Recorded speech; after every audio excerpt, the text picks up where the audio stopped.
ਬੜੀ ਮਿਹਰਬਾਨੀ ਸਰ। ਇੱਕ ਤਾਂ ਨਾ ਇੰਨੀਆਂ ਸੰਜੀਦਾ ਗੱਲਾਂ ਪਤਾ ਨਹੀਂ ਲੋਕੀ ਕਰ ਕਿੱਦਾਂ ਲੈਂਦੇ ਨੇ।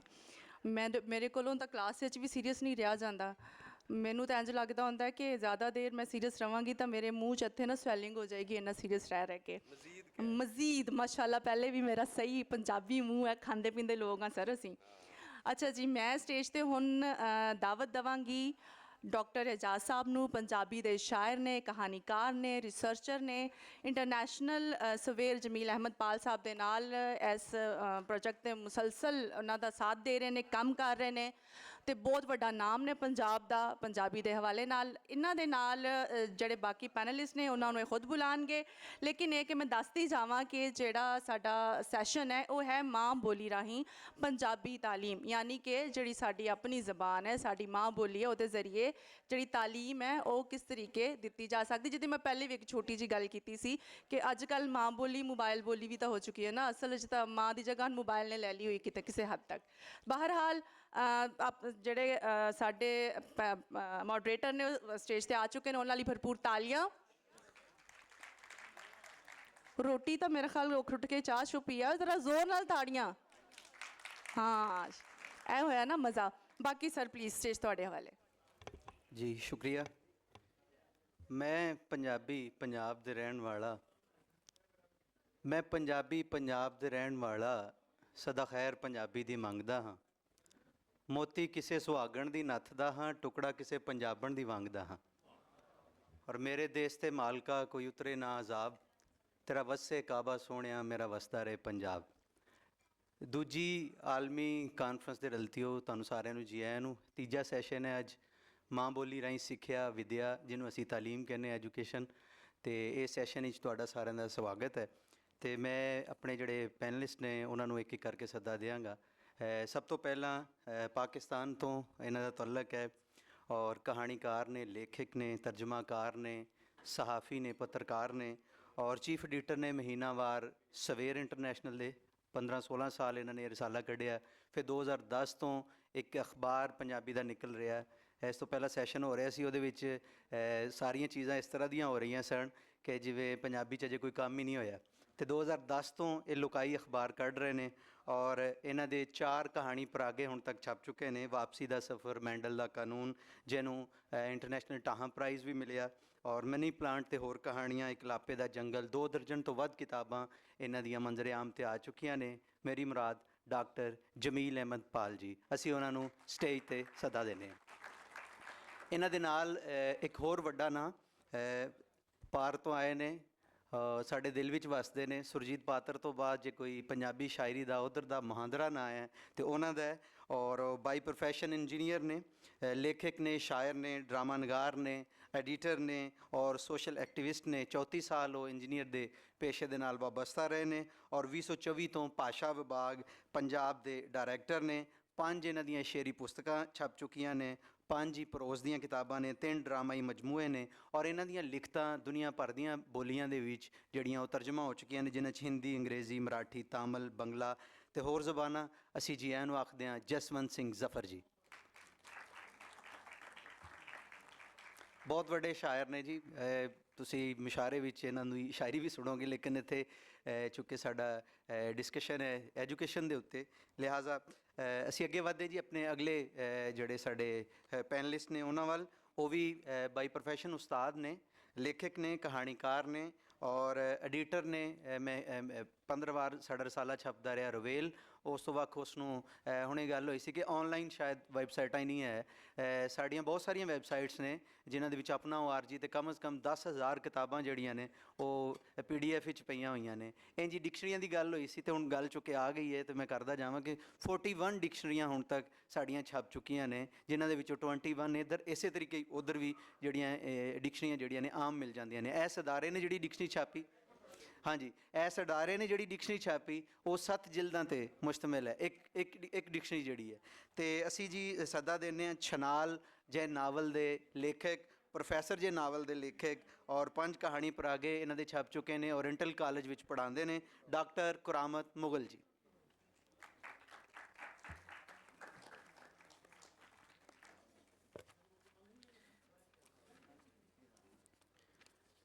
ਮੇਰੀ ਕੋਸ਼ਿਸ਼ ਹੋਏਗੀ ਕਿ ਆਖਰ ਤੇ ਤੁਹਾਡੇ ਵੱਲੋਂ ਵੀ ਕੋਈ ਜਿਹੜੇ ਵਿਊਜ਼ ਨੇ ਜਾਂ ਸਵਾਲ ਲਿੱਤੇ ਜਾਣ, ਇਸ ਲਈ ਅਸੀਂ ਕੋਈ 10-15 ਮਿੰਟ ਐਂਡ ਤੇ ਬਚਾ ਕੇ ਰੱਖਾਂਗੇ।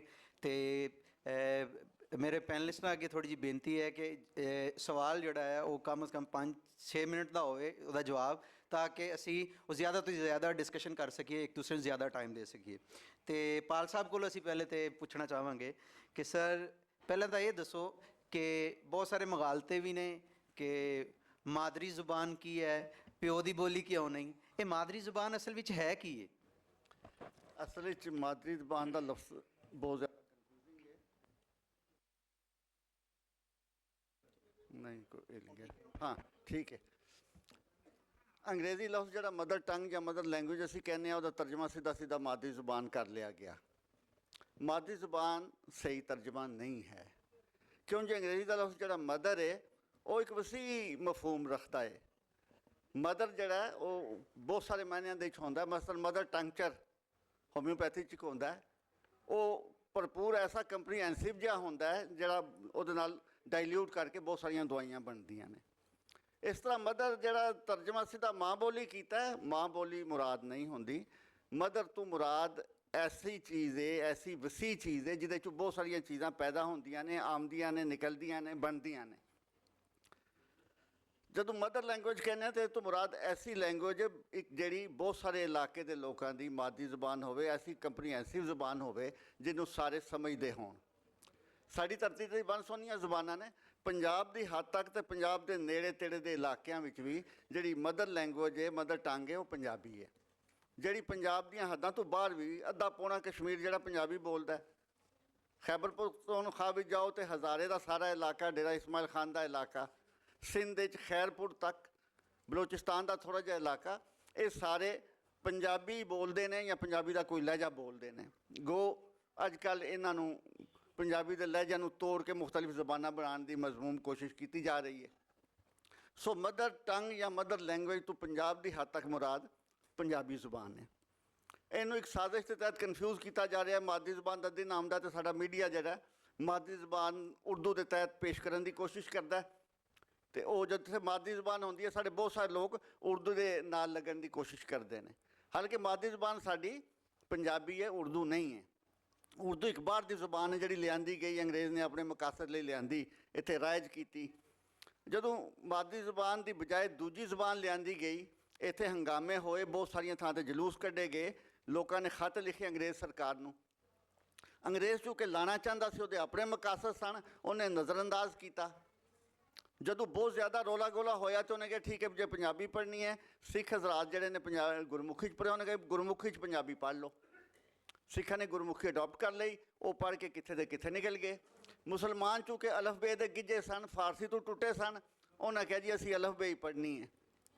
ਜਦੋਂ ਅਲਫਬੇ ਦੀ ਗੱਲ ਆਈ ਤਾਂ ਉਹਨਾਂ ਕਿਹਾ ਜੀ ਹਿੰਦੁਸਤਾਨੀ ਪੜ੍ਹ ਲਓ। ਉਰਦੂ ਨੂੰ ਉਦੋਂ ਹਿੰਦੁਸਤਾਨੀ ਕਿਹਾ ਜਾਂਦਾ ਸੀ। ਜਿਹੜੇ ਫਾਰਸੀ ਤੋਂ ਟੁੱਟੇ ਸਨ ਉਹ ਹਿੰਦੁਸਤਾਨੀ ਅਪਣਾਈ, ਉਹਦੇ ਨਾਲ ਨਾਲ ਉਰਦੂ ਦੇ ਮਗਰ ਲੱਗ ਗਏ। ਅੱਜ ਸਾਨੂੰ ਪੌਣੇ 2 ਸਦੀਆਂ ਹੋ ਚੁੱਕੀਆਂ ਨੇ, ਪੌਣੇ 200 ਸਾਲ ਹੋ ਚੁੱਕੇ ਨੇ ਉਰਦੂ ਦੇ ਲੜ ਲੱਗਿਆਂ। ਸਕੂਲ ਦੇ ਵਿੱਚ ਕਿਧਰੇ ਪੰਜਾਬੀ ਦਾ ਨਾਂ ਨਿਸ਼ਾਨ ਨਹੀਂ। ਨਤੀਜਾ ਇਹ ਇੰਨਾ ਜਿੰਨਾ ਦਬਾਅ ਹੁੰਦਾ, ਇੰਨਾ ਜ਼ੋਰ ਹੁੰਦਾ, ਇੰਨਾ ਜ਼ਬਰ ਹੁੰਦਾ, ਜ਼ਬਾਨਾਂ ਤਾਂ ਮਰ ਜਾਂਦੀਆਂ ਨੇ। ਪੰਜਾਬੀ ਦੀ ਆਪਣੀ ਜ਼ੋਰ ਸੀ, ਇਹਦੀ ਤਾਕਤ ਸੀ, ਇਹਦੀ ਤਰਾਨ ਸੀ। ਸਾਡੇ ਸੂਫੀ ਸ਼ਾਇਰਾਂ ਦਾ ਕਲਾਮ ਇੰਨਾ ਭਰਪੂਰ ਸੀ ਕਿ ਪੰਜਾਬੀ ਬੋਲਣ ਦੀ ਹੱਦ ਤੱਕ ਜ਼ਿੰਦਾ ਰਹੀ। ਉਸ ਤੋਂ ਬਾਅਦ ਹੁਣ ਇਹ ਕਿ ਮਸਲੇ ਹੋਰ ਕਈ ਨਵੇਂ ਆਉਂਦੇ ਗਏ। ਫਿਲਮ, ਪੰਜਾਬੀ ਫਿਲਮ, ਪਾਕਿਸਤਾਨ ਦੀ ਪੰਜਾਬੀ ਫਿਲਮ ਤੇ ਹੁਣ ਕੈਨੇਡਾ ਜਾਂ ਇੰਡੀਆ ਦੀ ਪੰਜਾਬੀ ਫਿਲਮ, ਉਹਨੇ ਪੰਜਾਬੀ ਨੂੰ ਜ਼ਿੰਦਾ ਰੱਖਿਆ। ਸਾਡੇ ਲੋਕ ਗਾਇਕ ਜਿਹੜੇ ਨੇ ਵੰਨ ਸੁਵੰਨੇ ਗੀਤ ਗਾਉਂਦੇ ਨੇ ਤੇ ਉਹ ਦੂਜੀਆਂ ਜ਼ੁਬਾਨਾਂ ਬੋਲਣ ਵਾਲਿਆਂ ਉੱਤੇ ਵੀ ਮਸਤੀ ਛਾ ਜਾਂਦੀ ਹੈ। ਇਹ ਨਹੀਂ ਪੰਜਾਬੀ ਮੌਸੀਕੀ ਦਾ ਜ਼ੋਰ ਹੈ। ਸੋ ਇਹਨਾਂ ਚੀਜ਼ਾਂ ਦੇ ਜ਼ਰੀਏ ਪੰਜਾਬੀ ਕਿਸੇ ਨਾ ਕਿਸੇ ਹੱਦ ਤੱਕ ਜ਼ਿੰਦਾ ਹੈ। ਮਸ਼ਰਕੀ ਪੰਜਾਬ ਵਿੱਚ, ਚੜ੍ਹਦੇ ਪੰਜਾਬ ਵਿੱਚ ਤੇ ਕੈਨੇਡਾ ਜਾਂ ਇੰਗਲੈਂਡ ਵਿੱਚ ਪੰਜਾਬੀ ਨੂੰ ਕੋਈ ਖਤਰਾ ਨਹੀਂ। ਸਿੱਖ ਵੀਰ ਜਿਹੜੇ ਨੇ ਪੰਜਾਬੀ ਦੇ ਜ਼ਰੀਏ ਪੜ੍ਹਦੇ ਨੇ, ਉਹਨਾਂ ਦਾ ਜਨਮ ਤੋਂ ਲੈ ਕੇ ਮਰਨ ਤੱਕ ਸਾਰਾ ਕੁਝ ਪੰਜਾਬੀ ਦੇ ਜ਼ਰੀਏ ਹੀ ਚੱਲਦਾ ਹੈ। ਨਤੀਜਾ ਉੱਥੇ ਪੰਜਾਬੀ ਨੂੰ ਕੋਈ ਖਤਰਾ ਨਹੀਂ। ਜ਼ੁਬਾਨ ਬੰਦਿਆਂ ਨਾਲ ਹੁੰਦੀ ਹੈ ਨਾ, ਬੰਦੇ ਬੋਲਣਗੇ ਜ਼ੁਬਾਨ ਜ਼ਿੰਦਾ ਰਹੇਗੀ। ਖਤਰਾ ਜਿਹੜਾ ਇੱਥੇ ਲਹਿੰਦੇ ਪੰਜਾਬ ਦੇ ਸੀ ਕਿ ਸਾਡੀ ਨਸਲ ਨੂੰ ਤੋੜ ਕੇ ਪੰਜਾਬੀ ਤੋਂ ਉਰਦੂ ਦੇ ਨਾਲ ਜੋੜ ਦਿੱਤਾ ਗਿਆ। ਹੁਣ ਇੱਥੇ ਵੀ ਥੋੜ੍ਹਾ ਜਿਹਾ ਮੌਸਮ ਬਦਲ ਰਿਹਾ, ਲੋਕ ਪੰਜਾਬੀ ਵੱਲ ਆ ਰਹੇ ਨੇ। ਇੱਥੇ ਪਿਛਲੇ ਸੈਸ਼ਨ 'ਚ ਮੈਂ ਸੁਣਿਆ ਸੀ, ਸਾਡੇ ਇੱਕ ਸਿਆਣੇ ਫਰਮਾ ਰਹੇ ਸਨ ਕਿ ਮੈਂ ਪੰਜਾਬੀ ਕਾਇਦਾ ਲੱਭਣ ਟੁਰਿਆ ਤੇ ਪੰਜਾਬੀ ਕਾਇਦਾ ਨਹੀਂ ਮਿਲਿਆ। ਬਜ਼ਾਹਿਰ ਇਹ ਗੱਲ ਬੜੀ ਰੈਲੇਵੈਂਟ ਜਿਹੀ ਲੱਗਦੀ ਹੈ। ਮਸਲਾ ਇਹ ਵੇ ਕਿ ਕਾਇਦੇ ਦਾ ਜਾਂ ਕਿਤਾਬ ਦਾ ਤਲਕ ਜਿਹੜਾ ਮੰਡੀ ਦੀ ਮਈਸ਼ਤ ਨਾਲ ਹੁੰਦਾ ਹੈ। ਜਿਹੜੀ ਚੀਜ਼ ਵਿਕ ਰਹੀ ਹੋਵੇ ਉਹ ਮੈਦਾਨ ਵਿੱਚ ਆਉਂਦੀ ਹੈ। ਉਰਦੂ ਜਾਂ ਅੰਗਰੇਜ਼ੀ 'ਚ 50 ਕਾਇਦੇ ਕਿਉਂ ਮਿਲਦੇ ਨੇ ਕਿ ਵਿਕਦੇ ਨੇ। ਪੰਜਾਬੀ ਤੇ ਇਹ ਤਾਲੀਮ ਦੇ ਵਿੱਚ ਆਈ ਨਹੀਂ। ਜੇ ਕਿਸੇ 2-4 ਬੰਦਿਆਂ ਨੇ ਕਾਇਦੇ ਬਣਾਏ ਨੇ, ਉਹਨਾਂ ਜ਼ਾਤੀ ਕੋਸ਼ਿਸ਼ ਨਾਲ ਬਣਾਏ ਨੇ, ਮਾਰਕੀਟ ਵਾਸਤੇ ਬਣਾਏ ਨਹੀਂ ਗਏ। ਸਾਡੇ ਦੋਸਤ ਚੂੰਕਿ ਰਾਬਤੇ ਕਮਜ਼ੋਰ ਨੇ, ਨਿਕਲਦੇ ਨੇ, ਨਜ਼ਰ ਨਹੀਂ ਆਉਂਦੀ ਕਿਤਾਬ, ਖਾਸ ਦੁਕਾਨਾਂ 'ਤੇ ਹੀ ਹੁੰਦੀ ਹੈ। ਉਹ ਕਹਿੰਦੇ ਜੀ ਪੰਜਾਬੀ ਦਾ ਤਾਂ ਕਾਇਦਾ ਹੈ ਹੀ ਕੋਈ ਨਹੀਂ। ਕੋਸ਼ਿਸ਼ਾਂ ਕਰਨ ਵਾਲਿਆਂ ਨੇ ਕੀਤੀਆਂ ਨੇ, ਕਾਇਦੇ ਦਸਤਿਆਬ ਨੇ, ਮਾਰੇ ਨੇ ਜਾਂ ਜਿਹੋ ਜਿਹੇ ਵੀ ਨੇ ਬਣਾਏ ਗਏ ਨੇ। ਖਾਨ ਸਾਹਿਬ ਨੇ ਇੱਕ ਬਣਾਇਆ ਸੀ, ਇੱਕ ਸਈਦ ਕਰੀਮ ਸਾਹਿਬ ਨੇ ਬਣਾਇਆ ਸੀ, ਇੱਕ ਮੈਂ ਬਣਾਇਆ ਸੀ ਡਾਕਟਰ ਮੁਗਲ ਸਾਹਿਬ ਦੇ ਨਾਲ ਰਲ ਕੇ, ਪੂਰਾ ਪ੍ਰਾਇਮਰੀ ਤੱਕ ਦਾ ਸੈੱਟ ਬਣਾਇਆ। ਸੋ ਕਾਇਦੇ ਤਾਂ ਮੌਜੂਦ ਨੇ। ਇਹ ਕਹਿਣਾ ਕਿ ਕਾਇਦੇ ਹੀ ਨਹੀਂ, ਬਾਜ਼ਾਰ ਜਾਓਗੇ ਤਲਬ ਸੱਚੀ ਹੋਵੇ ਤਾਂ ਮਿਲ ਜਾਂਦੀ ਹੈ ਚੀਜ਼। ਦੂਸਰਾ ਇਹ ਜ਼ਿਹਨ 'ਚ ਰੱਖੋ ਕਿ ਮਾਰਕੀਟ ਹੋਵੇਗੀ ਤਾਂ ਚੀਜ਼ ਆਏਗੀ। ਜੇ ਮਾਰਕੀਟ ਹੀ ਨਹੀਂ ਇੱਕ ਚੀਜ਼ ਦੀ, ਉਸ ਕਾਇਦੇ ਦਾ ਮਸਰਫ ਕੋਈ ਨਹੀਂ, ਕਿਸੇ ਸਕੂਲ ਵਿੱਚ ਨਹੀਂ ਪੜ੍ਹਾਇਆ ਜਾਣਾ, ਤਾਂ ਕਿਸ ਤਰ੍ਹਾਂ ਕਾਇਦਿਆਂ ਦੀ ਪਰਮਾਰ ਹੋਵੇਗੀ। ਪੰਜਾਬੀ 'ਚ ਇੱਥੇ ਇੰਡੀਆ ਦੇ ਜਾਓ ਤੇ ਪੰਜਾਬੀ ਦੇ 20 ਕਾਇਦੇ ਮਿਲ ਜਾਂਦੇ ਨੇ ਤੁਹਾਨੂੰ, ਵਨ ਸੁਵੰਨੇ ਹਰ ਕਿਸਮ ਦੇ, ਚੰਗੇ ਤੋਂ ਚੰਗਾ, ਮਾੜੇ ਤੋਂ ਮਾੜਾ। ਇੱਥੇ ਨਾ ਮਿਲਣ ਦੀ ਵਜ੍ਹਾ ਕਿ ਮਾਰਕੀਟ ਕੋਈ ਨਹੀਂ ਹੈ। ਜੀ ਮਿਹਰਬਾਨੀ। ਜੀ ਮੈਂ ਅੱਗੇ ਵਧਦਾ। ਸਰ, ਜਿੰਨੀਆਂ ਵੀ ਵੱਡੀਆਂ ਕੌਮਾਂ ਨੇ ਉਹ ਆਪਣੀ ਮਾਦਰੀ ਜ਼ੁਬਾਨ ਤੋਂ ਪਛਾਣੀਆਂ ਜਾਂਦੀਆਂ ਨੇ ਔਰ ਉਹਦੇ ਲਿਟਰੇਚਰ ਤੋਂ ਪਛਾਣੀਆਂ ਜਾਂਦੀਆਂ ਨੇ। ਹੁਣ ਸਾਡਾ ਲਿਟਰੇਚਰ ਨਾਤ ਜੋਗੀਆਂ ਤੋਂ ਸ਼ੁਰੂ ਹੁੰਦਾ ਹੈ, ਇਸਮਾਈਲੀ ਪੀਰ ਨੇ, ਫਿਰ ਬਾਬਾ ਫਰੀਦ ਹੈ। ਇਹ ਕਹਿ ਲਓ ਕਿ 1500 ਸਾਲ ਦਾ ਪਤਾ ਹੈ ਸਾਨੂੰ, ਹਾਲਾਂਕਿ ਜਿਹੜਾ ਲੋਕ ਅਦਬ ਹੈ ਉਹਦਾ ਇਲਮ ਹੀ ਨਹੀਂ। ਅਤੇ ਮੈਂ ਜਾਣਨਾ ਚਾਹਾਂਗਾ ਐਡੀ ਅਮੀਰ ਜ਼ੁਬਾਨ ਜਿਹੜੀ ਹੈ ਜਾਂ ਮਾਦਰੀ ਜ਼ੁਬਾਨ ਜਿਹੜੀ ਹੈ ਉਹਦੀ ਅਹਿਮੀਅਤ ਕਿਉਂ ਜ਼ਰੂਰੀ ਹੈ? ਮਤਲਬ ਉਹ ਕਿਉਂ ਲੋਕਾਂ ਨੂੰ ਪੜ੍ਹਾਉਣੀ ਚਾਹੀਦੀ ਹੈ, ਕਿਉਂ ਲੋਕਾਂ ਨੂੰ ਉਹਦੇ ਨਾਲ ਜੋੜਨਾ ਚਾਹੀਦਾ ਹੈ, ਤਾਂ ਕਿ ਸਾਡੀ ਜਿਹੜੀ ਆਇਡੈਂਟੀਟੀ ਹੈ ਉਹਦਾ ਕੋਈ ਮਸਲਾ ਹੈ ਜਾਂ ਉਸ ਨੂੰ ਅਸੀਂ ਉਜਾਗਰ ਕਰਨਾ ਚਾਹੁੰਦੇ ਹਾਂ ਉਹਦੇ ਜ਼ਰੀਏ? ਇਕਬਾਲ ਦੀ ਨਜ਼ਰ ਵਿੱਚ ਮਤਲਬ ਇੱਕ ਬੱਚੇ ਦੀ ਜਦੋਂ ਅਸੀਂ ਪਰਵਰਿਸ਼ ਕਰਦੇ ਹਾਂ ਤਾਂ ਉਹਦੇ ਲਈ ਕਿੰਨੀ ਕੁ ਜ਼ਰੂਰੀ ਹੈ ਮਾਦਰੀ ਜ਼ੁਬਾਨ? ਹਾਂਜੀ, ਮੈਂ ਆਪਣੀ ਗੱਲ ਸਾਡੇ ਸ਼ਹਿਰ ਦੇ ਉਰਦੂ ਦੇ ਸ਼ਾਇਰ ਨੇ ਸਰਦਾਰ ਪੰਛੀ ਸਾਹਿਬ, ਉਹਨਾਂ ਦੇ ਸ਼ੇਰ ਨਾਲ ਕਰਦਾ ਕਿ ਕੋਈ ਦੂਜਾ ਹमें बर्बाद कर सकता नहीं जब तक अपनी बर्बादियों में हम खुद शामिल ना हों। ਬਹੁਤ ਅੱਛਾ।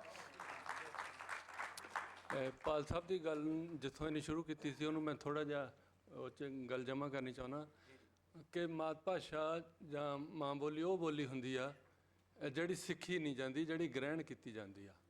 ਦੂਜੀਆਂ ਜ਼ੁਬਾਨਾਂ ਅਸੀਂ ਗ੍ਰਾਮਰ ਦੇ ਥਰੂ, ਵਿਆਕਰਣ ਦੇ ਥਰੂ ਮਾਰਫਤ ਸਿੱਖਦੇ ਹਾਂ, ਅਤੇ ਮਾਤ ਭਾਸ਼ਾ ਉਹ ਹੁੰਦੀ ਹੈ ਜਿਹੜੀ ਆਪਣੇ ਆਪ ਆ ਜਾਂਦੀ, ਜਿਹਦੀ ਗ੍ਰਾਮਰ ਸਾਨੂੰ ਆਉਂਦੀ ਨਹੀਂ ਹੁੰਦੀ। ਜੇ ਆਉਂਦੀ ਵੀ ਆ ਤਾਂ ਬਾਅਦ 'ਚ ਆਉਂਦੀ ਆ। ਇਹ ਉਸ ਤਰ੍ਹਾਂ ਸਿੱਖ ਲੈਂਦੇ ਹਾਂ ਜਿਵੇਂ ਅਸੀਂ ਸਾਹ ਲੈਣਾ ਸਿੱਖ ਲੈਂਦੇ ਹਾਂ, ਜਿਵੇਂ ਅਸੀਂ ਦੁੱਧ ਚੁੰਘਣਾ ਸਿੱਖ ਲੈਂਦੇ ਹਾਂ। ਇਹ ਕਿਸੇ ਗ੍ਰਾਮਰ ਦੇ ਥਰੂ ਨਹੀਂ, ਇਹ ਗ੍ਰਹਿਣ ਕੀਤੀ ਇਹ ਦਾਤ ਵਾਂਗੂ ਸਾਨੂੰ ਮਿਲਦੀ ਆ।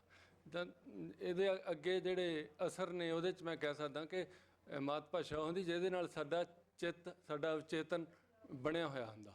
ਅਤੇ ਜਾਂ ਕਹਿ ਲਓ ਕਿ ਅਸੀਂ ਜਿਵੇਂ ਕਿਸੇ ਸਿਆਣੇ ਨੇ ਕਿਹਾ ਕਿ ਅਸੀਂ ਅੰਨ ਪਾਣੀ ਦੇ ਨਹੀਂ ਬਣੇ ਹੁੰਦੇ, ਅਸੀਂ ਬੋਲ ਬਾਣੀ ਦੇ ਵੀ ਬਣੇ ਹੁੰਦੇ ਹਾਂ। ਜਿਹੜੀ ਬੋਲ ਬਾਣੀ ਦੇ ਅਸੀਂ ਬਣੇ ਹੁੰਦੇ ਹਾਂ ਉਹ ਬੋਲ ਬਾਣੀ ਸਾਡੀ ਮਾਤ ਭਾਸ਼ਾ 'ਚ ਹੁੰਦੀ ਆ। ਜਿੱਥੋਂ ਤੱਕ ਦੂਜੀਆਂ ਕੌਮਾਂ ਦੀ ਮਾਤ ਭਾਸ਼ਾ ਦਾ ਸੰਬੰਧ ਹੈ ਜਾਂ ਕਿ ਪੜ੍ਹਾਈ ਮਾਤ ਭਾਸ਼ਾ 'ਚ ਕਿਉਂ ਹੋਵੇ, ਤਾਂ ਮੇਰਾ ਇਹਦੋਂ ਉਲਟ ਸਵਾਲ ਹੈ ਕਿ ਕਿਉਂ ਨਾ ਹੋਵੇ। ਕਿ ਚੀਨ ਵਾਲਿਆਂ ਨੂੰ ਅੰਗਰੇਜ਼ੀ ਨਹੀਂ ਆਉਂਦੀ, ਬਿਜ਼ਨਸ ਦੇ ਵਿੱਚ 1 ਨੰਬਰ 'ਤੇ ਨੇ। ਜਾਪਾਨ ਵਾਲਿਆਂ ਨੂੰ ਅੰਗਰੇਜ਼ੀ ਨਹੀਂ ਆਉਂਦੇ, ਇਲੈਕਟ੍ਰੋਨਿਕਸ ਦੇ ਵਿੱਚ ਸੋਨੀ TV ਉਹਨਾਂ ਨੇ ਸਭ ਤੋਂ ਪਹਿਲਾਂ ਦਿੱਤਾ ਸੀ, ਉਹ 1 ਨੰਬਰ 'ਤੇ ਨੇ, ਉਹਨਾਂ ਨੂੰ ਅੰਗਰੇਜ਼ੀ ਨਹੀਂ ਆਉਂਦੀ। ਆਟੋਮੋਬਾਈਲ ਦੇ ਵਿੱਚ ਜਰਮਨ ਦੁਨੀਆ 'ਚ 1 ਨੰਬਰ 'ਤੇ ਨੇ, ਉਹਨਾਂ ਨੂੰ ਅੰਗਰੇਜ਼ੀ ਨਹੀਂ ਆਉਂਦੀ। ਇਸੇ ਤਰ੍ਹਾਂ ਨੋਬਲ ਜਿੰਨੇ ਮਿਲੇ, ਸਾਇੰਸ ਦੇ ਜਿੰਨੇ ਨੋਬਲ ਮਿਲੇ, ਸਾਨੂੰ ਸਭ ਤੋਂ ਵੱਡਾ ਭੁਲੇਖਾ ਤਾਂ ਸਾਇੰਸ ਬਾਰੇ ਹੀ ਆ ਕਿ ਸਾਇੰਸ ਆਉਣ ਲਈ ਸਾਨੂੰ ਅੰਗਰੇਜ਼ੀ ਆਉਣੀ ਚਾਹੀਦੀ ਆ।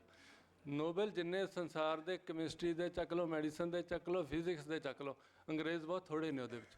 ਪੂਰੇ ਯੂਰਪ ਨੇ ਜਦੋਂ ਤਰੱਕੀ ਕੀਤੀ, ਜਦੋਂ ਇੰਡਸਟਰੀਲਾਈਜੇਸ਼ਨ ਆਉਂਦੀ ਆ ਜਾਂ ਮਾਡਰਨਿਟੀ ਆਉਂਦੀ ਆ, ਸਾਰੇ ਦੇ ਸਾਰੇ ਯੂਰਪ ਦੇ ਸਾਰੇ ਦੇਸ਼ਾਂ ਨੇ ਆਪੋ ਆਪਣੀ ਬੋਲੀ 'ਚ ਤਰੱਕੀ ਕੀਤੀ। ਪਰ ਉਹ ਯੁੱਗ ਜਦੋਂ ਸ਼ੁਰੂ ਹੋਇਆ ਉਦੋਂ ਅਸੀਂ ਅੰਗਰੇਜ਼ਾਂ ਦੇ ਗੁਲਾਮ ਸੀ ਅਤੇ ਅੰਗਰੇਜ਼ਾਂ ਨੂੰ ਅੰਗਰੇਜ਼ੀ ਦੀ ਮਾਰਫਤ ਤਰੱਕੀ ਕਰਦੇ ਦੇਖਿਆ ਹੋਇਆ।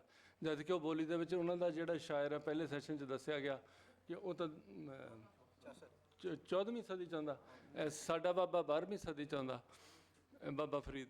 ਅਤੇ ਮੰਨ ਲਓ ਉਸ ਜ਼ਮਾਨੇ 'ਚ ਬਾਬੇ ਫਰੀਦ ਦੇ ਜ਼ਮਾਨੇ 'ਚ ਅੰਗਰੇਜ਼ੀ ਨਾਂ ਦੀ ਕੋਈ ਜਾਣੀ ਪਛਾਣੀ ਜ਼ੁਬਾਨ ਹੀ ਨਹੀਂ ਸੀ, ਉਹ ਜੱਟਾਂ ਦੀ ਭਾਸ਼ਾ ਸੀ ਅਤੇ ਬਿਲਕੁਲ ਅਨਪੜ੍ਹ ਲੋਕਾਂ ਦੀ ਭਾਸ਼ਾ ਸੀ। ਉਹਨਾਂ ਲੋਕਾਂ ਨੇ ਉਹ ਤਰੱਕੀ ਕੀਤੀ, ਉਹਨਾਂ ਕੋਲ ਸੱਤਾ ਵੀ ਸੀ, ਸੱਤਾ ਨਾਲ ਤਰੱਕੀ ਕੀਤੀ ਉਸ, ਅਤੇ ਉਹ ਜ਼ੁਬਾਨ ਦੀ ਤਰੱਕੀ ਨਾਲ ਉਹਨਾਂ ਨੇ ਟੈਕਨੋਲੋਜੀ ਤਰੱਕੀ ਕੀਤੀ, ਟੈਕਨੋਲੋਜੀ ਥਰੂ ਉਹਨਾਂ ਨੇ ਅਰਥ ਵਿੱਚ ਤਰੱਕੀ ਕੀਤੀ। ਅਤੇ ਸਾਨੂੰ ਭੁਲੇਖਾ ਲੱਗ ਗਿਆ, ਅਤੇ ਅਜੇ ਪਤਾ ਨਹੀਂ ਉਹ ਅਸੀਂ ਭੁਲੇਖਾ ਕਦੋਂ ਛੱਡਾਂਗੇ ਕਿ ਦੁਨੀਆ ਦਾ ਜਿਹੜਾ ਗਿਆਨ ਵਿਗਿਆਨ ਹੈ ਉਹ ਆਪਣੀ ਭਾਸ਼ਾ 'ਚ ਨਹੀਂ ਪੜ੍ਹਾਇਆ ਜਾ ਸਕਦਾ। ਜਿਵੇਂ ਦੱਸਿਆ ਗਿਆ ਕਿ ਮੈਂ ਇਲੈਕਟ੍ਰੀਕਲ ਇੰਜੀਨੀਅਰਿੰਗ ਦਾ ਵਿਦਿਆਰਥੀ ਹਾਂ। ਫਿਜ਼ਿਕਸ ਵਾਲੇ ਬੱਚੇ 10ਵੀਂ ਜਾਂ 11ਵੀਂ 'ਚ ਉਹਨਾਂ ਨੂੰ 2 ਓਹਮ ਦਾ ਲਾਅ ਪੜ੍ਹਾਇਆ ਜਾਂਦਾ, V is equal to IR, voltage is equal to current into resistance। ਇਹ ਦੂਜਾ ਇੱਕ ਫਾਰਮੂਲਾ ਹੈਗਾ power the, W is equal to VI, power is equal to voltage into current। ਚਾਰ ਚੀਜ਼ਾਂ ਆਈਆਂ ਚ, ਪਾਵਰ, ਰੈਜ਼ਿਸਟੈਂਸ, ਵੋਲਟੇਜ, ਕਰੰਟ। ਇਹਨਾਂ ਚਾਰਾਂ ਚੀਜ਼ਾਂ ਦੇ ਜਿਹੜੇ ਯੂਨਿਟ ਨੇ ਉਹ ਚਾਰ ਨੇ, ਪਾਵਰ ਦਾ ਵਾਟ, ਵੋਲਟੇਜ ਦਾ ਵੋਲਟ, ਕਰੰਟ ਦਾ ਐਂਪੀਅਰ, ਰੈਜ਼ਿਸਟੈਂਸ ਦਾ ਓਮ। ਇਹ ਚਾਰ ਨਾਂ ਸਾਇੰਟਿਸਟਾਂ ਦੇ ਨਾਂ ਨੇ। ਇੰਟਰਸਟਿੰਗਲੀ ਇਹਨਾਂ ਚਾਰਾਂ ਨੂੰ ਅੰਗਰੇਜ਼ੀ ਨਹੀਂ ਸੀ ਆਉਂਦੀ। ਇਹ ਚਾਰਾਂ ਦੇ ਚਾਰਾਂ ਚੋਂ ਕੋਈ ਵੀ ਇੰਗਲੈਂਡ ਦਾ ਨਹੀਂ ਹੈ। ਵਾਟ ਹੈ ਜਿਹੜਾ ਸਕਾਟਲੈਂਡ ਦਾ ਸੀ, ਉਹਨੂੰ ਅੱਧੀ ਪਛੱਧੀ ਅੰਗਰੇਜ਼ੀ ਆਉਂਦੀ ਸੀ, ਆਪਣੇ ਕਿ ਜਿੰਨੀ ਜ਼ਿਆਦਾ ਨਹੀਂ ਸੀ ਆਉਂਦੀ। ਬਾਕੀ ਕੋਈ ਇਟਲੀ ਦਾ, ਕੋਈ ਫਰਾਂਸ ਦਾ, ਕੋਈ ਜਰਮਨ ਦਾ, ਕੋਈ ਦੂਜੇ ਦੇਸ਼ਾਂ ਦਾ।